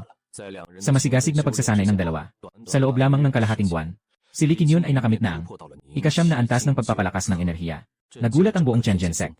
Bagamat hindi kasing bilis ni Lee Qingyun si Zhao Chuan, ang kanyang pag-aaral ay hindi rin naman mababa. Sa loob ng kalahating buwan na ito, nakamit niya ang ikalawang antas ng pagpapalakas ng enerhiya. Bilang Panginoon, si Yunyan ay labis na humanga dito. Kasabay nito, nakaramdam din siya ng kaunting panghihinayang. Ay, hindi niya alam kung paano talaga nagawang gawing mga talento ng langit. Nang si Chen Yang ang dalawang disipulo. Ang iba ay nakikita lang ang kagalingan ng dalawang disipulo ko. Kung gaano sila kahusay, ngunit siya ay nakakakita sa katotohanan. Noong panahon ng pagsusuri ng sekta, ang talento ni Lee Qingyun at Zhao Chuan ay talagang karaniwan lamang. Ngunit ngayon sila ay biglang naging mga henyo. Sino ang may kagagawa nito ay maliwanag na. Siyempre, ang aking disipulo ay henyo rin. Bakit siya ay hindi kasing galing? Si Chen Yang at ang kanyang dalawang disipulo ay kalimutan na, huwag na isipin. Basta't mga disipulo ko sa Chen Sect. Nandyan si Lee Qingyun at Zhao Chuan. Ang kanilang mga pangalan ay muling nagpasabog sa buong Chen Sect. Sa Qingming Peak, sina Li Ruyan at Zhu Qingmin. Hindi na makapagpigil ang dalawang babae. Simula nang marinig nila na ang aking dalawa, mga disipulo ay naging mga pambihirang henyo. Na-stimulate si Li Ruyan. Sa nakaraang kalahating buwan, siya ay nagpakasipag sa pag-ensayo. At sa wakas, kahapon ay nakalagpas siya sa ikalawang antas ng condensing key. Ngunit ngayon narinig niya na ang dalawang disipulo ko ay isa ay umabot na sa ikasyam na antas ng pagbuo ng enerhiya. Ang malaking agwat na ito ay agad na nagdulot sa kanya ng pagkadismaya. Ate, nagkamali tayo. Walang Shen Yuandan. Talagang hindi tayo mga henyo. Malungkot na malungkot si Zhu Qingmin. Ngayon ay naisip na rin niya, ang kanyang nakaraang buhay ay naging anak ng langit. Lahat ay dahil sa binigay kong Divine Origin Pill. Si Li Ruyan ay tumango at huminga ng malalim. Nalinawan din niya ang kanyang talento. Sister, anong gagawin natin? Gusto ko ng Divine Origin Pill. Si Zhu Qingmin ay may mukhang nagmamadali, na nakatingin kay Li Ruyan, matapos maranasan ang pakiramdam ng pagiging tanyag. Hindi niya talaga, kaya tiisin ang kanyang pagiging karaniwan. Si Li Ruyan ay bumuntong hininga. Gusto ko rin. Pero ang Shen Yuandan ay tanging kay Chen Yang lamang. Walang anuman, kapatid na babae. Sige, hanapin na natin siya. Basta't gusto ko na ngayon ang Shen Yuandan. Si Li Ruyan ay nagpakita ng kaunting pag-aalinlangan. Ngunit sa huli ay nagpasya pa rin siya. Sige, basta't makuha natin ang Shen Yuandan. Ang mga problema natin ngayon ay madali na nating masusolusyunan. Muling bumalik sa pamilyar na lugar na ito. Parehong babae ay hindi nakatiis ng kaunting pangungulila. Sa oras na yon, sa loob ng bakuran, lumabas ang dalawang kabataan. Mga kapatid na babae, hindi ko alam na nandito kayo. Mayroon bang problema si Xiao Yunfeng? Nang marinig ito, naisip ni Zhu Qingmin ang dahilan kung bakit siya narito. At naisip din ang tungkol sa guro na kinainisan niya. Agad siyang lumapit at sumagot ng hindi maganda. Kayo ang dalawang yun na mga taga-Chen. Na mga bagong estudyante ni Chen, di ba? Ipatawag si Chen na yun dito para makipagkita sa akin. Lee Qingyun at Zhao Chuan. Agad silang nagdinit-ngit ng kilay sa oras na yon. Hinila ni Li Ruyan si Zhu Qingmin sa manggas ng damit niya. At agad na lumapit at magalang na nagsabi, kami ay mga disipulo ng Qingming Peak. May kailangan akong ipuntang iyong master. Pakiusap, dalhin niyo kami. Para makipagkita sa iyong master. Makipagkita kay Li Ruyan ng may paggalang. Ang mukha ni Lee Qingyun at Zhao Chuan, medyo naging maayos na. Pero sa oras na yon, dala ko ang dalawang disipulo mula sa hindi. Dahan-dahan silang lumapit mula sa malayo. Nang makita ang dalawang tao sa likod ko, bigla akong napatigil. Agad namang sumilay ang isang malamig na ngiti sa aking labi. Itong dalawang puting mata na asong ulol. Sa wakas ay hindi na nakatiis at dumating na ang guro. Itong dalawang tao ay nagpakilala bilang mga disipulo ng Qingming Peak. Nandito sila para sa isang bagay sa iyo. Pinalo ko ang aking kamay. Naiintindihan ko na. Magsimula ka na. Habang nagsasalita, tumayo ako at tiningnan ang dalawang rebelde. Hindi ba't kayo ang aking dalawang mabuting estudyante? Bakit hindi kayo narito? Mag-aral ng mabuti sa Qingming Peak. Bakit ka pumunta dito sa maliit na Yunfeng ko? Pagkatapos marinig ni Zhu Qingmin, humakbang siya pasulong. Inilabas niya ang kanyang palad. Si Chen, ako at ang aking senior sister ay kasalukuyang nag-ensayo. Kailangan namin ng Shen Yuandan. Mabilis, bigyan mo kami ng 2 piraso. Ang mga salitang iyon ay nagpaiwan sa aking kinalalagyan. Bigyan ko kayo ng Shen Yuandan. Bakit ako ang may utang sa inyo? Pagkasabi nito, si Zhu Qingmin ay agad na nagalit at nagangalit, at hindi mapigilang manginig. Nakita ito ni Li Ruyan, at agad na lumapit. Chen Yang, talagang mahalaga sa atin ang Divine Origin Pill. Basta may isang Divine Origin Pill lang. Agad na tayong magiging mga langit na anak. Kayo ba ay mga langit na anak? Ano ba ang kaugnayan nito sa akin? Humihingi kayo ng Divine Origin Pill sa akin. Ako ang dapat sa inyo. May sakit ka sa ulo, no? Nang lumabas ang salitang ito, kahit si Li Ruyan ay hindi na nakatiis. Chen Yang, Sa nakaraang buhay, pareho tayong naging emperador. Isang hakbang na lang at maaari na tayong maging banal. Ngunit sa huli, tayo ay napahamak sa iyong mga kamay. Ikaw ang nagwasak dito sa ating landas patungo sa kabanalan. Sa iyong sariling mga kamay. Hindi ka ba dapat managot dito? Si Zhu Qingming din. Nakatitig sila sa akin na puno ng galit. Ngayon, kung bakit tayo napunta sa ganitong sitwasyon. Lahat ito ay dahil sa iyo. Humihingi lang kami sa iyo ng isang Shen Yuandan. Ano ang karapatan mong hindi ibigay ito sa amin? Sa nakaraang buhay, kung hindi dahil sa inyong ilang mga puting mata. Ngayon ay nakamit ko na ang kabanalan. Nagsayang ako ng napakaraming yaman sa pagsasanay sa inyo. Sa huli, nagkaroon kayo ng lakas. Ngunit nagkaisa kayo upang takasan ng guro at pumatay sa ninuno. Ngayon, may mukha pa kayong magsabi na ako. Ang nagwasak sa inyong daan patungo sa kabanalan. Pagkatapos ng pagmumura, naramdaman ko lang ang saya sa aking puso. Nahihirapan ang mukha ni Zhu Qingming. Gusto niyang tumutol ng ilang beses. Ngunit sa sandaling iyon, hindi niya alam kung ano ang sasabihin. Ngunit itinaas pa rin niya ang kanyang ulo. At medyo hindi kontento na sinabi. Kahit na may katwiran ka sa sinasabi mo. Pero times tantas podoras de esencia divina. May cusinos das una. Vientos molos dos lobos blancos. Pericentenar una actitud descarada la descarada. Mihaizo verdiara. Ascurio mentiqueren las podoras de esencia divina, verdad. Mientras hablan. Inmediatamente, dest el sistema. Kunin mo ang isang piraso mula sa espasyo. Nang lumabas ang pil na ito, agad na sumabog ang isang malakas na amoy ng gamot, na nagsisilab sa hangin. Nang makita nila ang divine origin pill sa aking palad, si Li Ruyan at Zhu Qingming, biglang napatingin ng may ningning ang kanilang mga mata. Para bang nakikita na nila ang mundong ito, maging isang pambihirang tao. Ngunit sa susunod na sandali, makikita kong inihagis ko ang elixir sa lupa. Palaging sumusunod sa aking mga paa. Ang asong dilaw ay naamoy ang amoy ng gamot. Kagad itong yumuko at kinain ang elixir. Huwag si Li Ruyan at Zhu Qingming. Sabay-sabay na sumigaw. Ito ang kanilang pinapangarap na Shen Yuandan. Ngayon, ito ay nakain ng isang aso. Si Li Ruyan ay labis na nagalit. Ngunit sa sandaling ito, nananatili pa rin siyang may kaunting katinuan. Hindi mo kami bibigyan ng Shen Yuandan, di ba? Hindi naman kami nangangailangan nito. Walang Shen Yuandan. Magiging emperador ako tulad ni Li Ruyan. Pagkatapos ay humihikbi siya. Lumiko at umalis. Tumingin sa likod ng dalawang umalis. Umiti ako ng malamig. Walang Shen Yuandan. Sa kasalukuyan niyong kakayahan. Nais pa niyong maging emperador. Parang panaginip lang.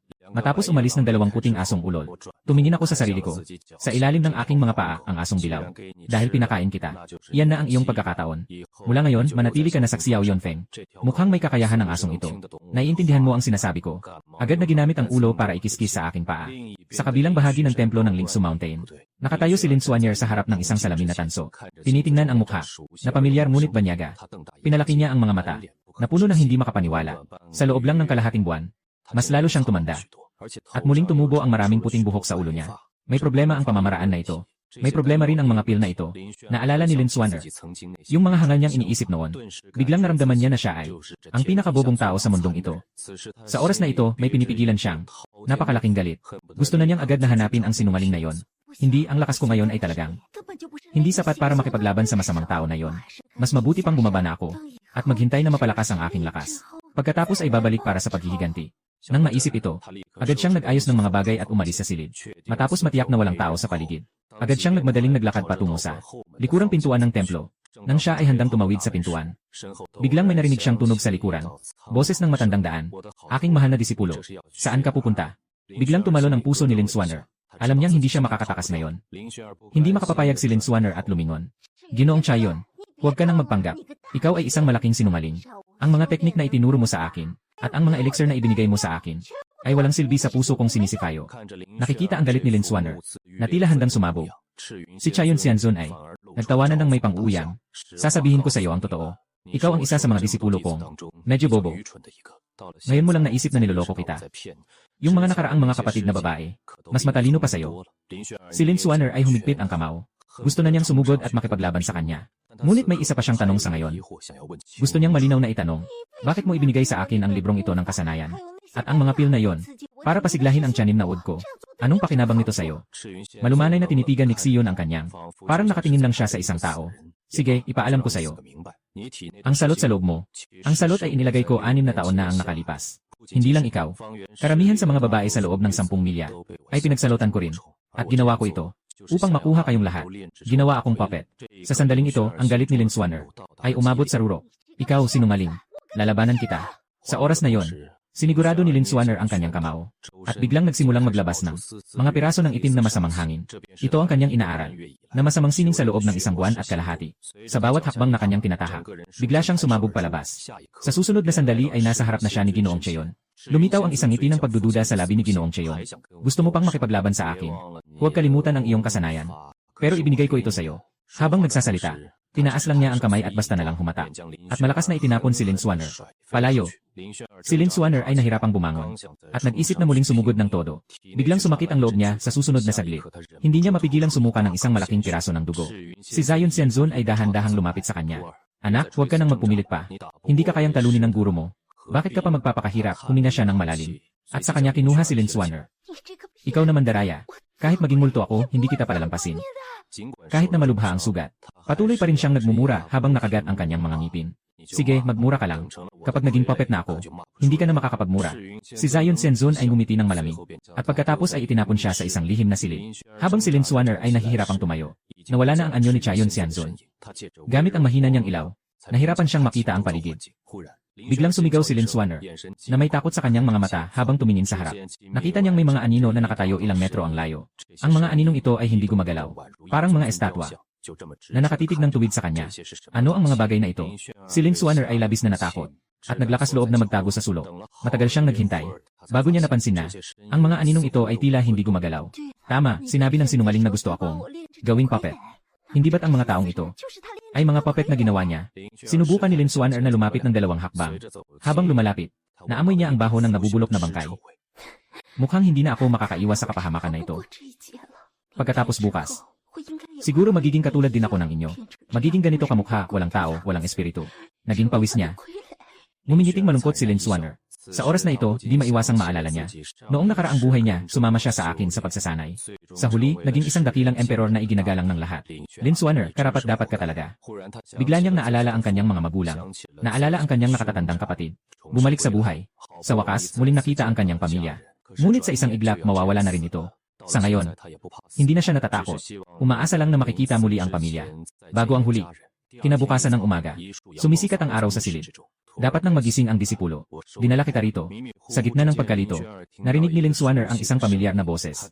Nang buksan niya ang kanyang mga mata, napagtanto niya na ang taong dumating ay si Zion Xianzun. Ikaw ay isang sinungaling. Gusto kita. Siya ay pilit na bumangon. Ngunit sa susunod na sandali, biglang, naglabas si Zion Xianzun ng 2 talisman. Sa isang kisap mata, pumasok ito sa kanyang noo. Kasabay nito, napagtanto ni Lin Xuan'er na nawala ang kanyang kakayahang kumilos. Agad na sumunod ang isang matinding sakit na umabot mula sa kanyang dibdib. Ang sakit na ito ay mas mabilis kaysa sa mga naunang naramdaman. Bago siya tuluyang mawalan ng malay, yumuko siya at tiningnan iyon. Isang puppet na walang tao, walang espiritu. Isang mapait na ngiti ang lumitaw sa kanyang labi. Pagkatapos makulimlim si Lin Xuan'er, biglang kumilos si Zion Xianzun. Kinuha niya ang kanyang magic tool mula sa storage bag. Ito ay isang banner na naglalabas ng malakas na aura ng kamatayan at nakakatakot na espiritu. Pero nang handa na siyang gamitin ang soul banner para gawing puppet si Lin Xuan'er, may malakas na pagyanig na narinig mula sa labas. Sa isang iglap, ang buong lihim na silid ay patuloy na umuuga. Parang anumang oras ay guguho ito. Nabigla si Immortal Lord Xion, at agad niyang itinigil ang kanyang ginagawa. Sa sandaling iyon, biglang narinig ang isang malamig na tinig. Huwag kang magpahuli, masama. Mukhang may nakikialam na cultivator.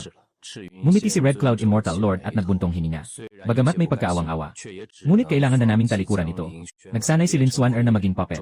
Lumiko siya at umalis sa lihim na silid. Nang siya ay lumabas sa lihim na silid, napansin niyang ang buong templo ay nawasak na. Naging isang guho. At sa malayo, ilang mga anino ang nakatayo sa hangin. Ang nakatataas ay isang middle-aged na monghe. Ikaw na demonyo, sa wakas ay nagpakita ka na.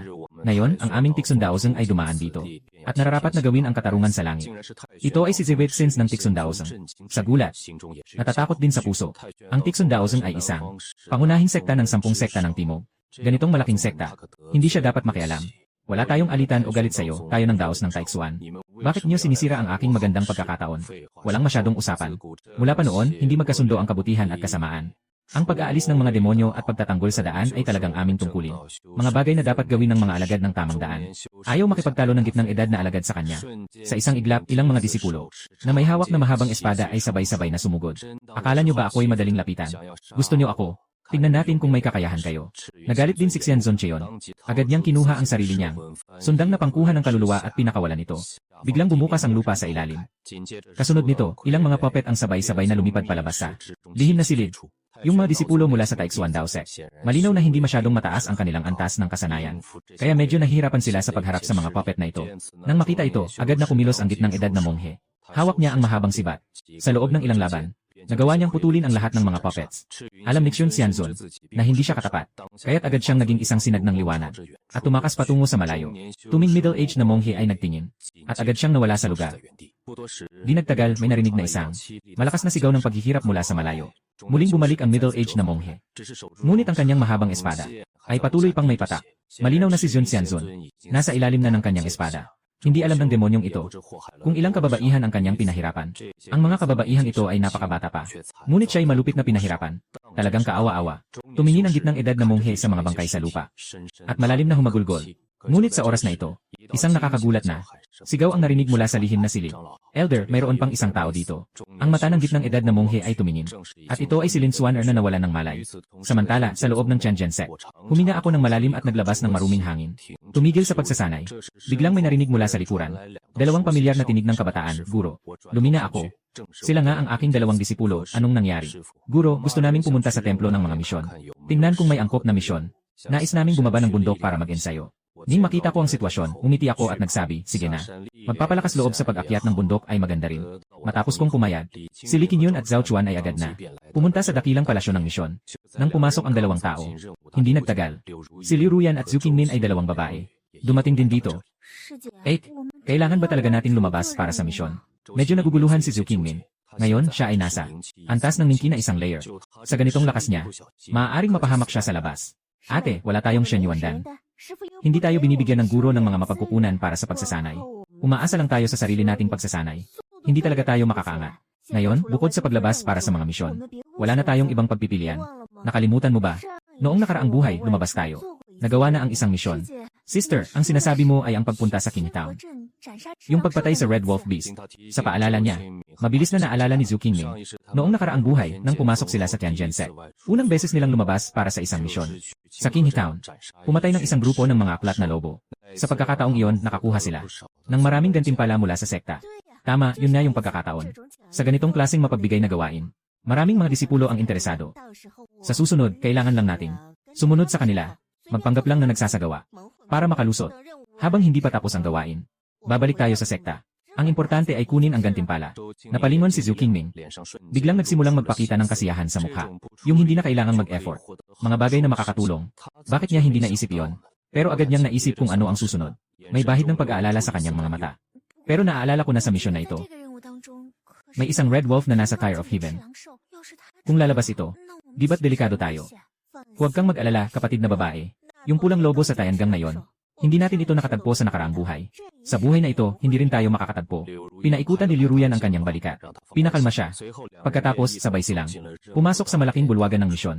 Nang natanggap nila ang kanilang misyon, ay sa kanila nalaman na may 6 na tao na kumuha ng misyon na ito. Kaya't kasama sila, kabuang 8 tao. Ngunit hindi inaasahan ni Liu Ruyan at Zhu Qingmin na sa iba pang 6 na tao, ay nagpakita si Li Qingyun at Zhao Chuan. Nakita si Liu Ruyan at Zhu Qingmin. Si Li Qingyun at Zhao Chuan, medyo hindi rin namin inaasahan pero kahit na hindi magkasundo ang mga panig, pareho silang may isang misyon. Kahit na gusto nilang magsisi, huli na ang lahat. Pagkatapos, ang 8 tao ay nagpatuloy na papunta sa bayan ng Qinghe sa kalagitnaan ng daan. Nagkakilala-kilala ang lahat.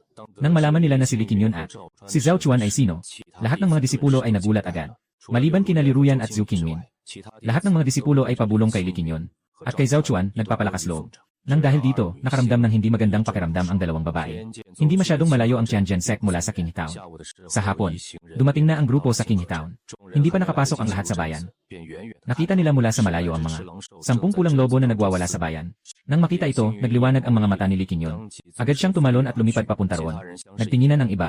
Sabay-sabay silang tumakbo papunta doon. Tanging si Liu Ruyan at Zhu Qingming lang ang pumili ng isang ligtas na lugar at nagtago. Habang si Li Qingyun at ang iba pa ay nakikipaglaban sa mga demonyo at halimaw. May mga mamamayan na nakilala ang kanilang pagkakakilanlan. Agad silang natuwa at nagsigawan, ang galing. Ay mga disipulo ng Chen Zhaozong. May pag-asa na tayo. Napaka-masigasig ng kanilang ipinakita. Pagkalipas ng 15 minuto, ang mga halimaw sa King Town ay nalinis na lahat. Sa mga sandaling ito, si Liu Ruyan at Zhu Qingmin ay dahan-dahan silang lumabas. Nang malapit na ang dalawa, ay nakita ang isang grupo ng mga tao na nakapaligid kay Li Qingyun at Zhao Chuan, na puno ng mga salitang pasasalamat. Nang makita ng dalawang babae na hindi pinansin ng mga tao, ay puno ng hindi pagkakaunawaan. Ngunit hindi pa sila nakapagsalita. Biglang may narinig na sigaw mula sa malayo. May halimaw pa at halimaw. Lahat tumakbo na. Tumingala ang lahat. Nakita nila ang isang pulang lobo na mabilis na tumatakbo mula sa malayo. Ang pulang lobong ito ay malinaw na hindi katulad ng mga nauna. Ito ay isang halimaw mula sa Tayangang na antas. Hindi ba't sinabing isang grupo lamang ng mga halimaw sa Ningki na antas? Paano nagkaroon ng halimaw mula sa Tayangang na antas? Isa sa mga disipulo ay may mukha ng hindi makapaniwala. Ate, paano lumabas itong halimaw na mula sa Tayangang na antas? Sa nakaraang buhay, hindi talaga namin siya nakilala. Dapat hindi na rin namin siya makilala sa panibagong buhay na ito. Hindi rin ako sigurado. Siguro nang muling ipanganak tayo, may mga bagay na nagbago na rin. Habang nagtataka ang dalawang babae, may isang disipulo na dumating sa tabi ni Kinyon. Kapatid na si Kinyon, pwede pa ba tayong tumakbo na lang? Hindi natin kayang labanan ang halimaw na ito. Matatag na tumango si Kinyon. Pagkatapos ay biglang tumalon patungo sa malapit na Red Wolf Beast. Kapatid, tutulungan kita. Nang matapos ang usapan, si Zhao Chuan ay tumakbo rin palabas ng tao. Ngunit labis na ikinagulat ng lahat. Sina Kinyon at Zhao Chuan ay hindi nahulog sa kahirapan. Ito na ba ang mga Diyos? Talagang kahanga-hanga. Ang mga tao sa ibaba ay nakatingin sa mga anino ng dalawa. Ang kanilang mga mata ay puno ng paggalang. Si Liu Ruyan ay talagang hindi madaling sumuko. Sa oras na ito, nakikinig sa iba na pumupuri kay Kinyon. Mas lalo siyang nakaramdam ng pagkasakit sa kanyang puso. Mahigpit niyang kinagat ang kanyang panga at nagpasya na sa kanyang isip. Pagkatapos matapos ang misyon na ito, pagbalik sa sekta at makuha ang mga yaman sa pag-ensayo, saka siya magpapakasigasig sa pag-aaral. Ang unang anak na henyo ng Tianjin sect ay siya, si Liu Ruyan, sa huli. Sa tulong ni Kinyon at Zhao Chuan, matagumpay nilang napatay ang demonyong hayop. Sa daan pa uwi, ang lahat ay pumalakpak para sa dalawa. At nagsabing tiyak na sila ang mangunguna. Liu Ruyan at Zhu Qingmin, hindi sila natuwa at umuungol. Talagang isang grupo ng mga sinungaling. Ngunit sa mga sandaling ito, biglang may isang tao ang tumayo. Aba, bigla kong naisip ang isang bagay. Tama lang, habang nakikipaglaban tayo sa mga halimaw. Parang may isang tao na nagtatago at nagpapabaya. Nang marinig ito, si Liu Ruyan at Zhu Qingmin biglang nag-alala. Anong ibig sabihin na may nagpapabaya? Sino ba yung iba na narinig ito? Agad silang nagalit. Isa-isa silang nagagalit. Si Liu Ruyan at Zhu Qingmin, pareho silang may masamang mukha. Hindi nakatiis at umatras ng isang hakbang. Yung naunang disipulo nang makita ito, biglang itinuturo ang dalawa. Sila yan. Nakita ko silang dalawa ng personal. Nagtago sila sa isang lugar. Mga taong mahilig manloko at mangloko lang. Huwag mong asahang makakuha ng kahit anong bahagi mula sa ating gantimpala. Hindi natin pwedeng ibahagi sa kanila kahit ano. Tama, hindi natin pwedeng ibigay sa kanila kahit anong bahagi. Nang marinig namin na ayaw nilang hatiin ang gantimpala para sa kanila sa misyon na ito, si Liu Ruyan at Zhu Qingmin, nagmamadali na halos tumalon. Kasama rin kami sa misyon na ito. May bahagi rin kami. Hindi nyo kami pwedeng bawasan ng bahagi. Dahil kasama rin kami. Bakit hindi nyo kami bibigyan? Pero kahit ano pang sabihin ng dalawang babae, maraming tao ang may mukha ng pagdududa. Naiinis na sila at agad na umalis. Iniwan silang nakatayo doon. Si Liu Ruyan at Zhu Qingmin ay walang kulay. Ang kanilang mga mukha ay puno ng lungkot. Lalo pang nadarama ni Zhu Qingmin ang pagkaawa sa sarili. Si Liu Ruyan ay sobrang galit na parang maubusan ng hininga. Nais pa niyang makuha ang isang malaking mapagkukunan ng pagsasanay. Ngunit ngayon, ang kanyang mga plano ay tiyak na mabibigo. Dahil kay Kinyon at Zhao Chuan na lumampas sa antas sa pagpatay sa halimaw. Ang balitang ito ay mabilis na kumalat sa bawat tuktok. Si Liu Ruyan at Zhu Qingmin ay, ang kanilang mga ginawa ay nagdulot ng paghamak mula sa maraming disipulo. At pagkatapos ay malamang na hindi na sila tatanggapin sa mga misyon. Walang sinuman ang nais makipagtulungan sa kanila. Isipin mo na lang ang tungkol sa dalawang taksil na ito. Ngayon ay ganito na ang kanilang kapalaran. Bigla akong nakaramdam ng kasiyahan. Ngunit isang buwan at kalahati na ang nakalipas. Hindi ko alam kung ano na ang nangyari sa tatlong disipulo. Hindi iyon mangyayari sa kamay ng dakilang siyan ng pulang ulap. Umiling ako. Hindi na nag-isip pa. At agad nagbalik sa aking silid na nag-iisa. Si Lin Xuanyer ay nahimatay ng 5 araw. Nang siya ay magising, nalaman niyang nakahiga siya sa isang estrangherong silid.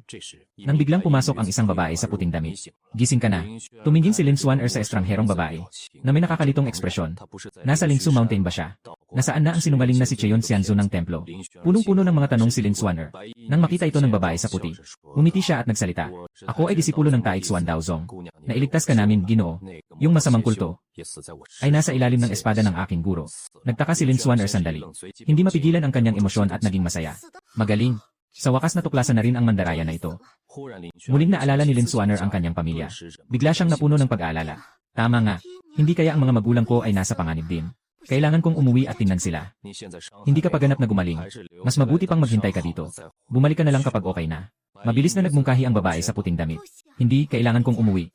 Kailangan kong umuwi ngayon din. Sa pagkakataong ito, ayaw na ayaw ni Lin Xuanyer na manatili. Puno ang isip niya ng pag-aalala para sa kaligtasan ng pamilya. Ang babae na nakaputi sa huli ay hindi pa rin nakapagpigil sa kanya. Si Lin Xuanyer ay ganito na lamang na may sugat, na nagmamadaling umalis. Pagkalipas ng 2 oras, ay nagmadali siyang dumating sa harap ng kanyang tahanan. Ngunit ang buong bakuran ay tahimik at walang laman. Walang tao. Mas nag-aalala si Lin Swanner.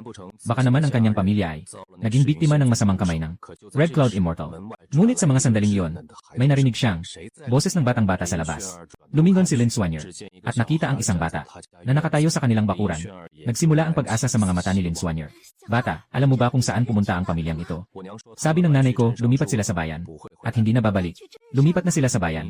May liwanag ng saya sa mga mata ni Lin Swanner. Ngunit hindi niya maiwasang magtaka. Bakit ang maayos na pamilya ay lilipat sa bayan? At saan sila kumuha ng ganitong kalaking pera? Punong-puno ng pagdududa si Lin Swanner. Ngunit basta't okay ang pamilya. Nakarelax na siya sa pag-isip na ito. Agad siyang nagmadaling pumunta sa bayan. Hindi alam kung gaano katagal. Sa wakas ay nakarating si Lin Swanner sa harap ng isang maliit na bakuran. Sa oras na ito, madilim na ang paligid. Nakita ni Lin Swanner na hindi nakasara ang pintuan ng bakuran. Kaya nagpasya siyang pumasok ng tahimik upang bigyan ng sorpresa ang kanyang pamilya. Itinaas niya ang kamay niya at handang itulak ang pinto. Ngunit bigla niyang narinig ang boses ng kanyang ina. Si Zhang Xiulian. Ngayon, ang aming pamilya ay nakakaranas na ng magandang buhay. Lahat ng ito ay dahil sa aming magandang anak. Nang marinig ito, nagulat si Lin Swanner. Di maiwasang magduda sa puso ko. Yung kamay ko na naghihintay na buksan ang pinto. Mainat na ibinalik. Kung hindi siya, hindi magbibigay si Zion Xianzun sa atin ng pera. Hindi rin natin kayang bilhin ang bahay na ito. Nang may parehong damdamin si Lin Qingshan. Magulang. Sabi niyo, ang kapatid kong babae. Dapat ay ganito na ngayon, di ba? Medyo nagtanong si Lin Chenyu. Ganun na nga. Basta't nakuha na namin ang pera. Wala nang pakialam si Cheon Xianzun sa kanya. Kahit ano pa ang mangyari, wala na kaming pakialam. Mukhang walang pakialam si Lin Qingshan. Walang pakialam sa buhay ng sariling anak. Ang hindi alam ng tatlong tao. Ang taong sinasabi nila ay kasalukuyang nakatayo sa pintuan at narinig ang kanilang mga salita na walang nakaligtaan. Halos nandoon na ako. Yung sinungaling na si Cheon Xianzun ay nahulog sa bitag. Ngunit hawak nila ang pera ng dakilang guro Cheon dito. Talaga namang bobo ako sa mga magagandang araw na ito. Si Lin Swanner ay tumawa ng labis. Sa sandaling ito, naramdaman niya na siya ay isang biro. Sa galit, sinipa niya ang malaking pinto. Tatlong tao sa Lin Qingshan sabay-sabay na nagtanong ng naguguluhan. Nang makita si Lin Suan na nakatayo sa pintuan, na may nakangiting nakasimangot. Sabay nilang napatingin ng malaki ang mata. Anak, bakit ka nakauwi na? Grabe, para kang tumanda ng sobra. Tumingin si Zhang Xiulian sa kanyang anak. Nabigla siya sa hitsura nitong matanda na. Si Lin Suer ay may mga pulang mata na nakatingin sa tatlong tao na naglalabas ng mga sinag ng itim na masamang hangin. Itinuring ko kayong pinakamamahal kong pamilya. Ngunit itinulak niyo ako sa apoy. Si Lin Swanner ay tumawa ng mabangis. Para siyang isang baliw. Totally nawala ng katinuan. Ate, huwag ganyan, natatakot ako. Si Lin Chanyu ay nagpasya na lumapit. Sinubukan niyang pakalmahin si Lin Swanner. Ngunit sa susunod na sandali, malakas na kamay ni Lin Swanner. Agad na humawak sa kanyang lalamunan. Biglang binuhat niya ang buong katawan niya. Rebelde, anong gagawin mo? Siya ang kuya mo. Agad na pinagalitan ni Lin Qingshan ng galit. Tumingin si Lin Swanner sa kanya. May bahid ng matinding pag-isip sa mata niya. Nagngisi siya ng may pagmamaliit. Biglang ginamit ang lakas sa kamay. Agad na sumigaw si Lin Tianyu ng masakit. Nawasak ang kanyang lalamunan ni Lin Swanner. Binigay niya kay Lin Tianyu ang kanyang bangkay at itinapon ito sa tabi.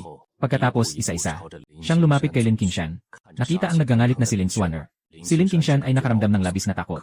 Ngunit sa sandaling naisip niya na siya ang tunay na ama ng kabilang pani. Bigla siyang nagkaroon ng kaunting lakas ng loob. Ang rebelde niyang anak ay hindi naman maaring ipagwalang bahala ang kanyang ama. Hindi nagsalita si Lin Swanner, kundi itinaas lang ang kamay at sumampal. Narinig ang isang malakas na tunog. Ulo ni Lin Qingshan ay direktang lumikot sa balikat. Si Zhang Xiulian ay labis na natakot. Nagkakagulong tumakbo palabas ng bahay. Tulungan niyo ako. Ngunit nung makalabas siya sa bakuran, biglang bumaba si Lin Swanner mula sa langit. Naharang sa harap niya. Agad na natakot si Zhang Xiulian. At namutla sa takot, anak. Ako ang iyong ina. Hindi mo pwedeng gawin ito sa akin. Malamig na ngumiti si Lin Swanner. Anak, itinuturing niyo pa ba akong anak ninyo? Pagkasabi niya, bigla siyang dumampi ng palad. Isang malakas na kamay na may galit ang bumagsak sa noo ni Zhang Xiulian. At ang sariling pamilya ni Lin Swanner ay walang kasiyahan. Siya ay nakaramdam lamang ng kalungkutan. Guro, nagkamali ako, talagang nagkamali ako. Ngayon ay mukhang sa nakaraang buhay, siya ay naging estudyante ko. Iyon ang pinakatamang desisyon. Naisip ko na dati ay napakabuti ko sa kanya. Ngunit siya ay patuloy na nagalit sa akin. Dahil dito, si Lin Swanner ay nakaramdam ng walang katapusang pagsisisi. Nakatayo siya roon, na nakatitig sa tabi ng katawan. Minsan ay umiiyak ng malakas, parang isang baliw. Samantalang sa maliit na cloud peak, matapos ang 3 araw kong pagninilay, isang napakalakas na presyon ang sumabog sa langit. Habang ako ay nag-ehersisyo, bigla akong bumukas ang mga mata. At ganun na lang ang pagtagumpay. Naramdaman ko ang pagbabago sa loob ko. Medyo hindi ako makapaniwala. Mukhang dati ay pinipigilan ko ang sarili kong estado. Sobrang pinipigilan ko. Nabuksan ko ang yugto ng Yuanyin. Masaya ako ng sobra. Agad akong tumayo at umalis sa kuweba. Ngunit nang lumabas lang, Nakita ko ang isang asong dilaw na masiglang wagayway ng buntot. Nakita ko ito at hindi ko napigilan ang aking pagkamangha. 3 araw lang ang nakalipas. At napansin kong may ilang pagbabago sa asong ito. Mukhang nagbukas ka na ng iyong talino. Siguro, hindi na ito magtatagal. Ay makakapagbago sa halimaw. Sa parehong oras na ako'y lumabas. Sa harap ng bundok ng Tianzhaozong, biglang nakita ng 2 disipulo. Ang isang babae na may pagod na mukha, na umaakyat mula sa ibaba ng bundok. Sino ka? Ako ay disipulo ni Elder Chen ng Xiao Yunfeng. Pakiusap kayong dalawa. Pumunta kayo sa Xiao Yunfeng at ipaalam. Gusto kong makita ang aking guro. Ngayon, napakahina ni Lin Xuaner. Parang kahit magsalita, wala na siyang lakas. Si Elder Chen ba ang iyong guro? Nagkatinginan ang 2 tagapagbantay ng bundok. Naalala nila si Elder Chen. 2 lang ang mga disipulo niya. At parehong lalaki ang mga disipulong iyon. Pero dahil kilala ng babaeng ito si Elder Chen, sa damdamin at sa katwiran, nararapat lang. Naipagbigay alam nila sa Xiao Yunpi. Anong pangalan mo? Ang pangalan ko ay Lin Xuan. Xuaner. Hindi pa natatapos ang sinasabi ni Lin Xuaner. At humandusay na mahina sa lupa. Sige, maghintay ka dito. Pupunta ako sa Xiao Yunfeng. Sa Xiao Yunfeng. Mabilis kong nalaman ang balitang ito. Sabi mo sa harap ng bundok, may isang babae na nasa kanyang 3 pula. Gusto makipagkita sa akin. At sinabing siya ang aking disipulo. Tumingin ako sa disipulong nagbalita sa akin. Nabigla siya. Sabi ng babae na ang pangalan niya ay Lin Xuaner. Sandali, Lin Xuaner. Napatitig ako ng malaki. Si Lin Xuaner ay 16 na pa lang, di ba? Kailan siya naging higit 30 na? Matapos akong mag-isip-isip, tumango ako at sabi, sama-sama tayo pumunta para tingnan. Mabilis akong nakarating sa harap ng pinto ng bundok. Bago pa ako makapagsalita, si Lin Xuaner ay agad na bumagsak at yumuko sa lupa. Guro. Nagkamali ako. Guro, nagkamali ako. Habang siya ay yumuyuko, ay umiiyak ng malakas. Sa tuwing naaalala ang mga nangyari sa nakaraang buwan, ang puso niya ay puno ng lungkot at sama ng loob. Habang siya ay umiiyak. Habang umiiyak siya at nagsusumbong ng masakit tungkol sa kanyang pamilya at kay Cheon Xianzun. Pero nang makita ko si Lin Xuaner, na puno ng sipon at luha, mukhang kawawa. Ako'y nainis at umatras ng isang hakbang. Huwag mo akong tawaging Shifu. Wala akong alagad na katulad mo. Pagkasabi ko niyan, agad akong tumalikod at umalis. Nang makita ni Lin Xuaner ang sitwasyon, agad siyang nag-alala. Guro, kung hindi mo ako mapapatawad ngayon, dito na ako tatayo at hindi nagagalaw. Gusto mong magpatira pa? Kung ganun, magpatira pa ka na lang. Hindi na ako tumingin pa pabalik. Sa susunod na sandali, lilisan na siya mula dito. Habang tinitingnan ang likod ng guro na naglalakad palayo, pinagpag ni Lin Xuaner ang kanyang mga labi. Mas lalo pang pinagtibay ang kanyang iniisip. Pagbalik sa Xiao Yunfeng, nakangiti ako sa buong daan. Medyo naguluhan si Zhao Chuan sa nakita. Mukhang masaya ang guro ngayon . Nagsalita si Li Qingyun pagkatapos marinig ito. Katatapos lang ng isang disipulo ng bantay bundok na magulat. Sabi na may isang babae na nag-aangking disipulo ng guro. Matapos makita ng guro ang babaeng iyon, bumalik siya at naging masaya. Kailan ba tumanggap ang guro ng isang babaeng disipulo? Nang marinig ito, lalo pang naguluhan si Zhao Chuan. Isang sandali, puno ng kuryosidad ang puso ko tungkol sa babaeng ito. Kapatid, tingnan natin ang babaeng ito. Kapatid, pupunta tayo ngayon. Tingnan ang babaeng ito. Si Li Qingyun ay nag-isip sandali. Tumango at pumayag. Mabilis na nakarating ang magkapatid. Sa harap ng bundok, mula sa malayo nakita na isang babaeng nakaluhod sa lupa. Nang makita ang babaeng ito, nagulat ang dalawa. Mukhang mas matanda pa ang babaeng ito kaysa sa kanilang guro. Kailan pa nagkaroon ng ganitong babaeng estudyante ang guro? May dalang pagdududa ang dalawa. Dumating ang pagdududa sa harap ni Lin Xuaner. Gayon din, nakita rin ni Lin Xuaner ang kabilang panig. Kilalang kilala niya ang dalawang ito. Noong panahon ng pagsusuri ng sekta, sila ang mga disipulo kong tinanggap. Sino ka? Tanong ni Zhao Chuan. Sumagot si Lin Xuaner nang may inis. Wala kang pakialam kung sino ako. Nang marinig ni Li Qingyun, umakyat siya ng isang hakbang pasulong. Kaya bakit mo sinasabi na kami ang mga disipulo ng aming master? Iyan, hindi niyo na kailangang alamin. Lumiko si Lin Xuaner palayo. Ayaw na niyang makisali sa dalawang ito. Medyo naiinis si Zhao Chuan. Nais niyang magalit. Pinigil siya ni Li Qingyun sa tabi. Sige na, junior brother. Kung ayaw niyang magsalita, babalik na tayo. Hindi ko rin siya nakikita na estudyante ng aming master. Paano naman kaya kung hindi? Bakit niya pinapayagan siyang nakaluhod dito? Tumingin si Lin Xuaner sa mga likod ng dalawang tao na umalis. Kinagat ang kanyang labi. Medyo hindi siya kontento. Sa nakaraang buhay, mayroon kaming 3,000 taong ugnayan bilang guro at estudyante. Ang dalawang ito ay nag-aral lamang ng higit sa isang buwan. Kung ikukumpara sa kanya, malayo pa sila. Sa mga sandaling iyon, dalawang disipulo ng bundok, tumingin kay Li Qingyun at Zhao Chuan. Hindi nakatiis na mag-usap. Narinig mo na ba? Kamakailan lang, si Li Qingyun at Zhao Chuan ay bumaba mula sa bundok para sa isang misyon. Sila ay nakapatay ng isang halimaw mula sa Tayangang na antas. Sinasabi mo ang tungkol dito. Siyempre, narinig ko na. Ngayon, ang dalawang ito ay ang pagmamalaki ng ating Tianjin sect. Isang buwan pa lang ito. Halos makakalampas na sa Tayangang realm. Talagang laban sa langit. Walang isang salita sa pag-uusap ng dalawa. Pumasok sa tainan ni Lin Xuan. Nang marinig ang mga salitang ito, hindi napigilan ni Lin Xuan na pisilin ang kanyang mga labi. Alam niyang tiyak na nakuha ng dalawa. Ang Shen Yuandan mula sa guro. Isipin pa lang na ang guro na labis na nagmamahal sa kanya ay siya mismong nawala. Mas lalo siyang nagsisi. Patuloy siyang nakaluhod sa lupa ng 3 oras. At nang siya ay malapit nang mawala ng malay, biglang sumiklab ang kanyang soul-eating na insekto. Si Lin Xuaner ay biglang nasaktan at napadilat ang kanyang mga mata. Sa isang iglap ang sigaw ng sakit ay umabot sa buong bundok. 2 disipulo ng guardian ng bundok ang nakakita nito. Naging nag-aalinlangan sila. Hindi nila alam kung ano ang nangyari sa kanya.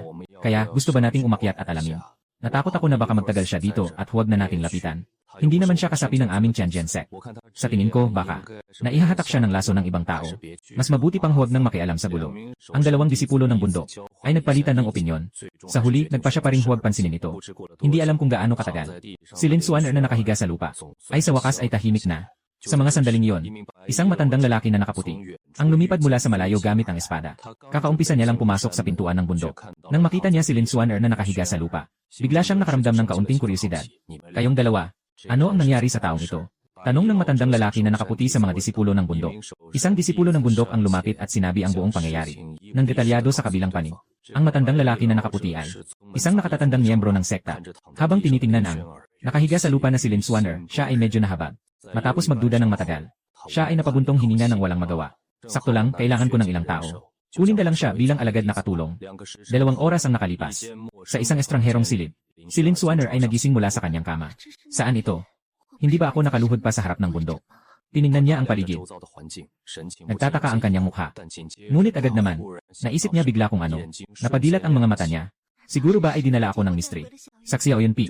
Sa oras na yon, bumukas ang pinto ng kwarto. Isang matandang lalaki na nakasuot ng puti ang pumasok mula sa labas. Habang tinitingnan ang hindi pamilyar na matanda, napatigil si Lin Xuaner at agad na nagtanong ng may pag-ina. Sino ka? Sa mukha ng matandang may puting buhok, lumitaw ang isang mabait na ngiti. Ako si Liu Huiyuan, ang matandang mambabatas. Isang elder ng Tianjin sect. Nangangalaga sa mga alalay na disipulo sa loob ng sekta. Kaninang oras, ako ang nagligtas sa'yo. Dinala kita dito. Ano? Ako ang nagligtas sa'yo. Biglang napadilat si Lin Xuaner. Tumingin sa harap ng estrangherong matanda. Bigla siyang nawala ng pag-asa. Tumingin si Liu Huiyuan sa kanya, na may ganitong hitsura ng pagkadismaya. Hindi niya mapigilang maging mausisa. Bakit ka ngayon? Nakaluhod sa harap ng bundok. Si Lin Xuaner ay humagikhi. Walang anuman na gusto ko lang ng walang kapalit. Na sumali sa Tianjin Zong at maging disipulo ni Ginoong Chen ng Xiaoyunpi. Ah, ganun pala. Nakaunawa si Liu Huiyuan. Ano ang balak mo ngayon? Bumuka ang bibig ni Lin Xuer.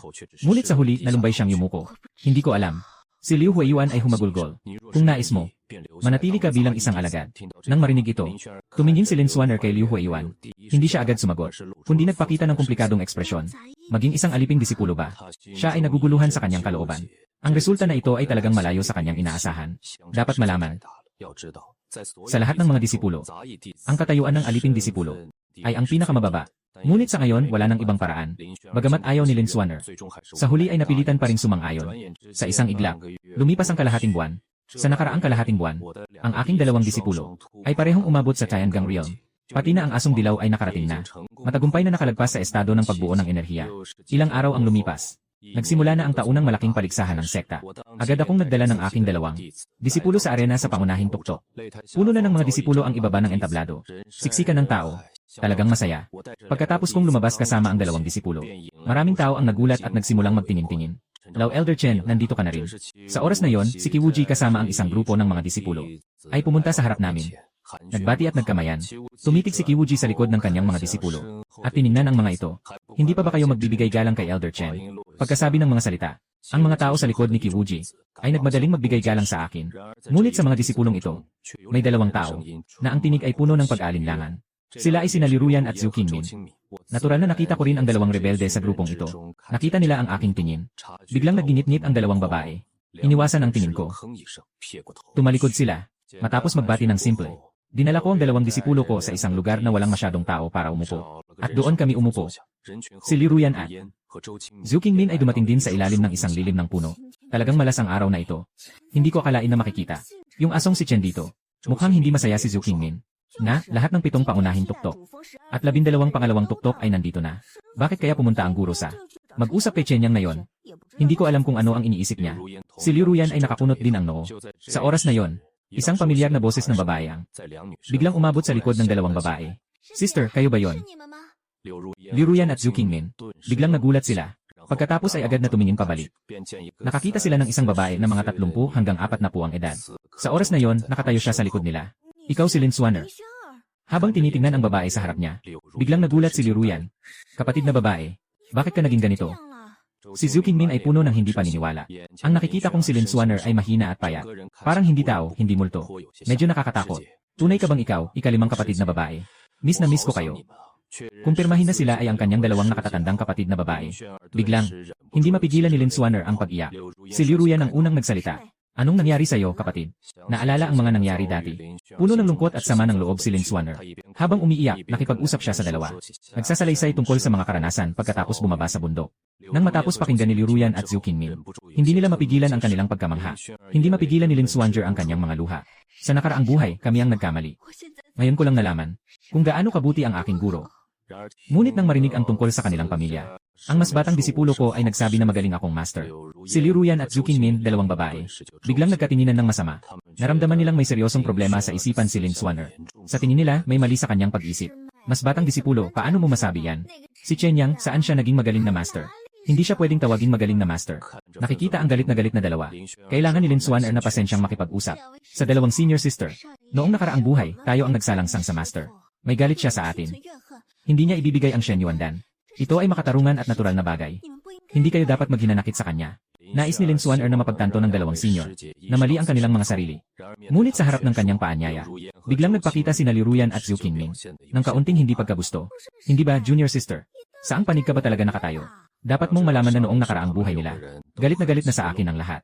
Pero ngayon, si Lin Swanner ay nagsalita pa para sa akin. Tinitignan ang dalawang senior sisters, na biglang naging malamig ang pakikitungo. Medyo naguluhan si Lin Swanner, at saka biglang naisip niya, matagal na nilang kinamumuhian ang master. Paano posible na ganito? Kadaling mapagtanto ang sariling pagkakamali. Sila ay hindi katulad ng sarili na sinaksak ng pamilya, at nakaranas ng panlilinlang mula sa dakilang guro ng pulang ulap. Nang maisip ito, si Lin Swanner ay hindi na. Nang hikayat sa dalawang nakatatandang kapatid. Yung dalawang nakatatandang kapatid, alam niyo na ba ngayon? Taoist, nasaan siya? Pumunta siya sa pangunahing tuktok ngayon, para hanapin si Taoist at humingi ng tawad. Mula nang maging isang kasamang disipulo siya. Dahil sa mababang katayuan niya, sa araw-araw ay, wala siyang karapatang pumasok sa 7 pangunahing tuktok. Ito ay sa araw ng paligsahan ng sekta ngayon. Siya ay isang alagad na may mababang tungkulin, na nagkaroon ng pagkakataong makapunta sa pangunahing bundok. Narito, yung asong si Chen ay nakaupo doon.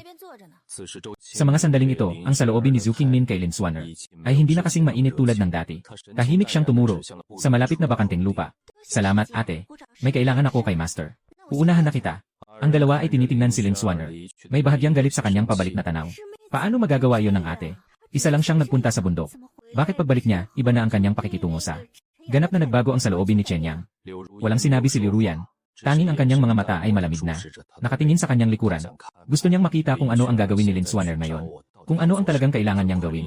Mabilis na lumapit si Lin Swanner sa akin. Tumingin sa pamilyar na mukha. Nang maalala ko ang nakaraang buhay. Mga kabutihang ginawa ni Maestro para sa akin. Biglang pumasok sa aking isipan ang walang hanggang pagsisisi. Agad siyang bumaba sa kanyang tuhod. Pasensya na, Maestro. Habang nakapikit at nagpapahinga, binuksan ko ang aking mga mata. At nakita si Lin Swanner. Biglang nawala ang magandang mukha ko. Kahit ano pa ang aking attitude. Si Lin Swanner ay patuloy na. Nang hihingi ng tawad habang nakadukot. Ayoko nang magtiis pa. Diretsong pinukol ko siya ng isang palat. Biglang bumagsak si Lin Swanner. Sa lupa na ilang metro ang layo. Pero hindi pa rin siya sumuko. Tumingin ka sa akin na parang walang pakialam. Muli siyang gumapang habang nakaluhod. Guro, alam na alam ng disipulo na siya ay nagkamali. Hindi mo narinig na umalis ka, di ba? Muli akong nagbigay ng isang sampal. Muling lumipad si Lin Swanner. Sa pagkakataong ito, wala na siyang lakas para umakyat pa sa akin. Kailangan na lang niyang humimlay sa lupa. Nag-iiyak habang tinatanggap ang kanyang pagkakamali. Sa oras na ito, ang ingay dito ay nakakuha na ng atensyon sa paligid. Maraming tao ang nakatingin. Habang nakahimlay sa lupa na parang isang baboy si Lin Swanner. Yung mga disipulo sa paligid, hindi mapigilang magtipon-tipon para manood. Sino kaya yung matandang babae na yon? Bakit tinatawag niya si Elder Chen na master? Hindi ko alam. Pero sa suot niyang damit, mukhang isang kasambahay na disipulo na nakikipag-ugnayan kay Elder Chen ng ganito. Siguro gusto niyang maging estudyante ni Ginoong Chen. Narinig ang mga nakakaistorbong tawanan sa paligid. Si Lin Swanner ay humigpit ang mga labi. Naramdaman niya ang hiya at sakit sa kanyang puso. Ngunit ayaw pa rin niyang sumuko. Patuloy siyang humihingi ng tawad sa akin. Ngunit sa mga sandaling iyon, isang tanyag na estudyante ang lumipad gamit ang espada. Nahulog sa harap ko. Hindi ko alam kung ano. Ang sinabi ng disipulo sa akin, kasunod nito. Nakita ni Lin Swanner na ako'y tumayo agad. At pagkatapos ay dinala ang sarili niya. Dalawang disipulo at umalis. Mula simula hanggang wakas, hindi siya tinignan kahit isang beses.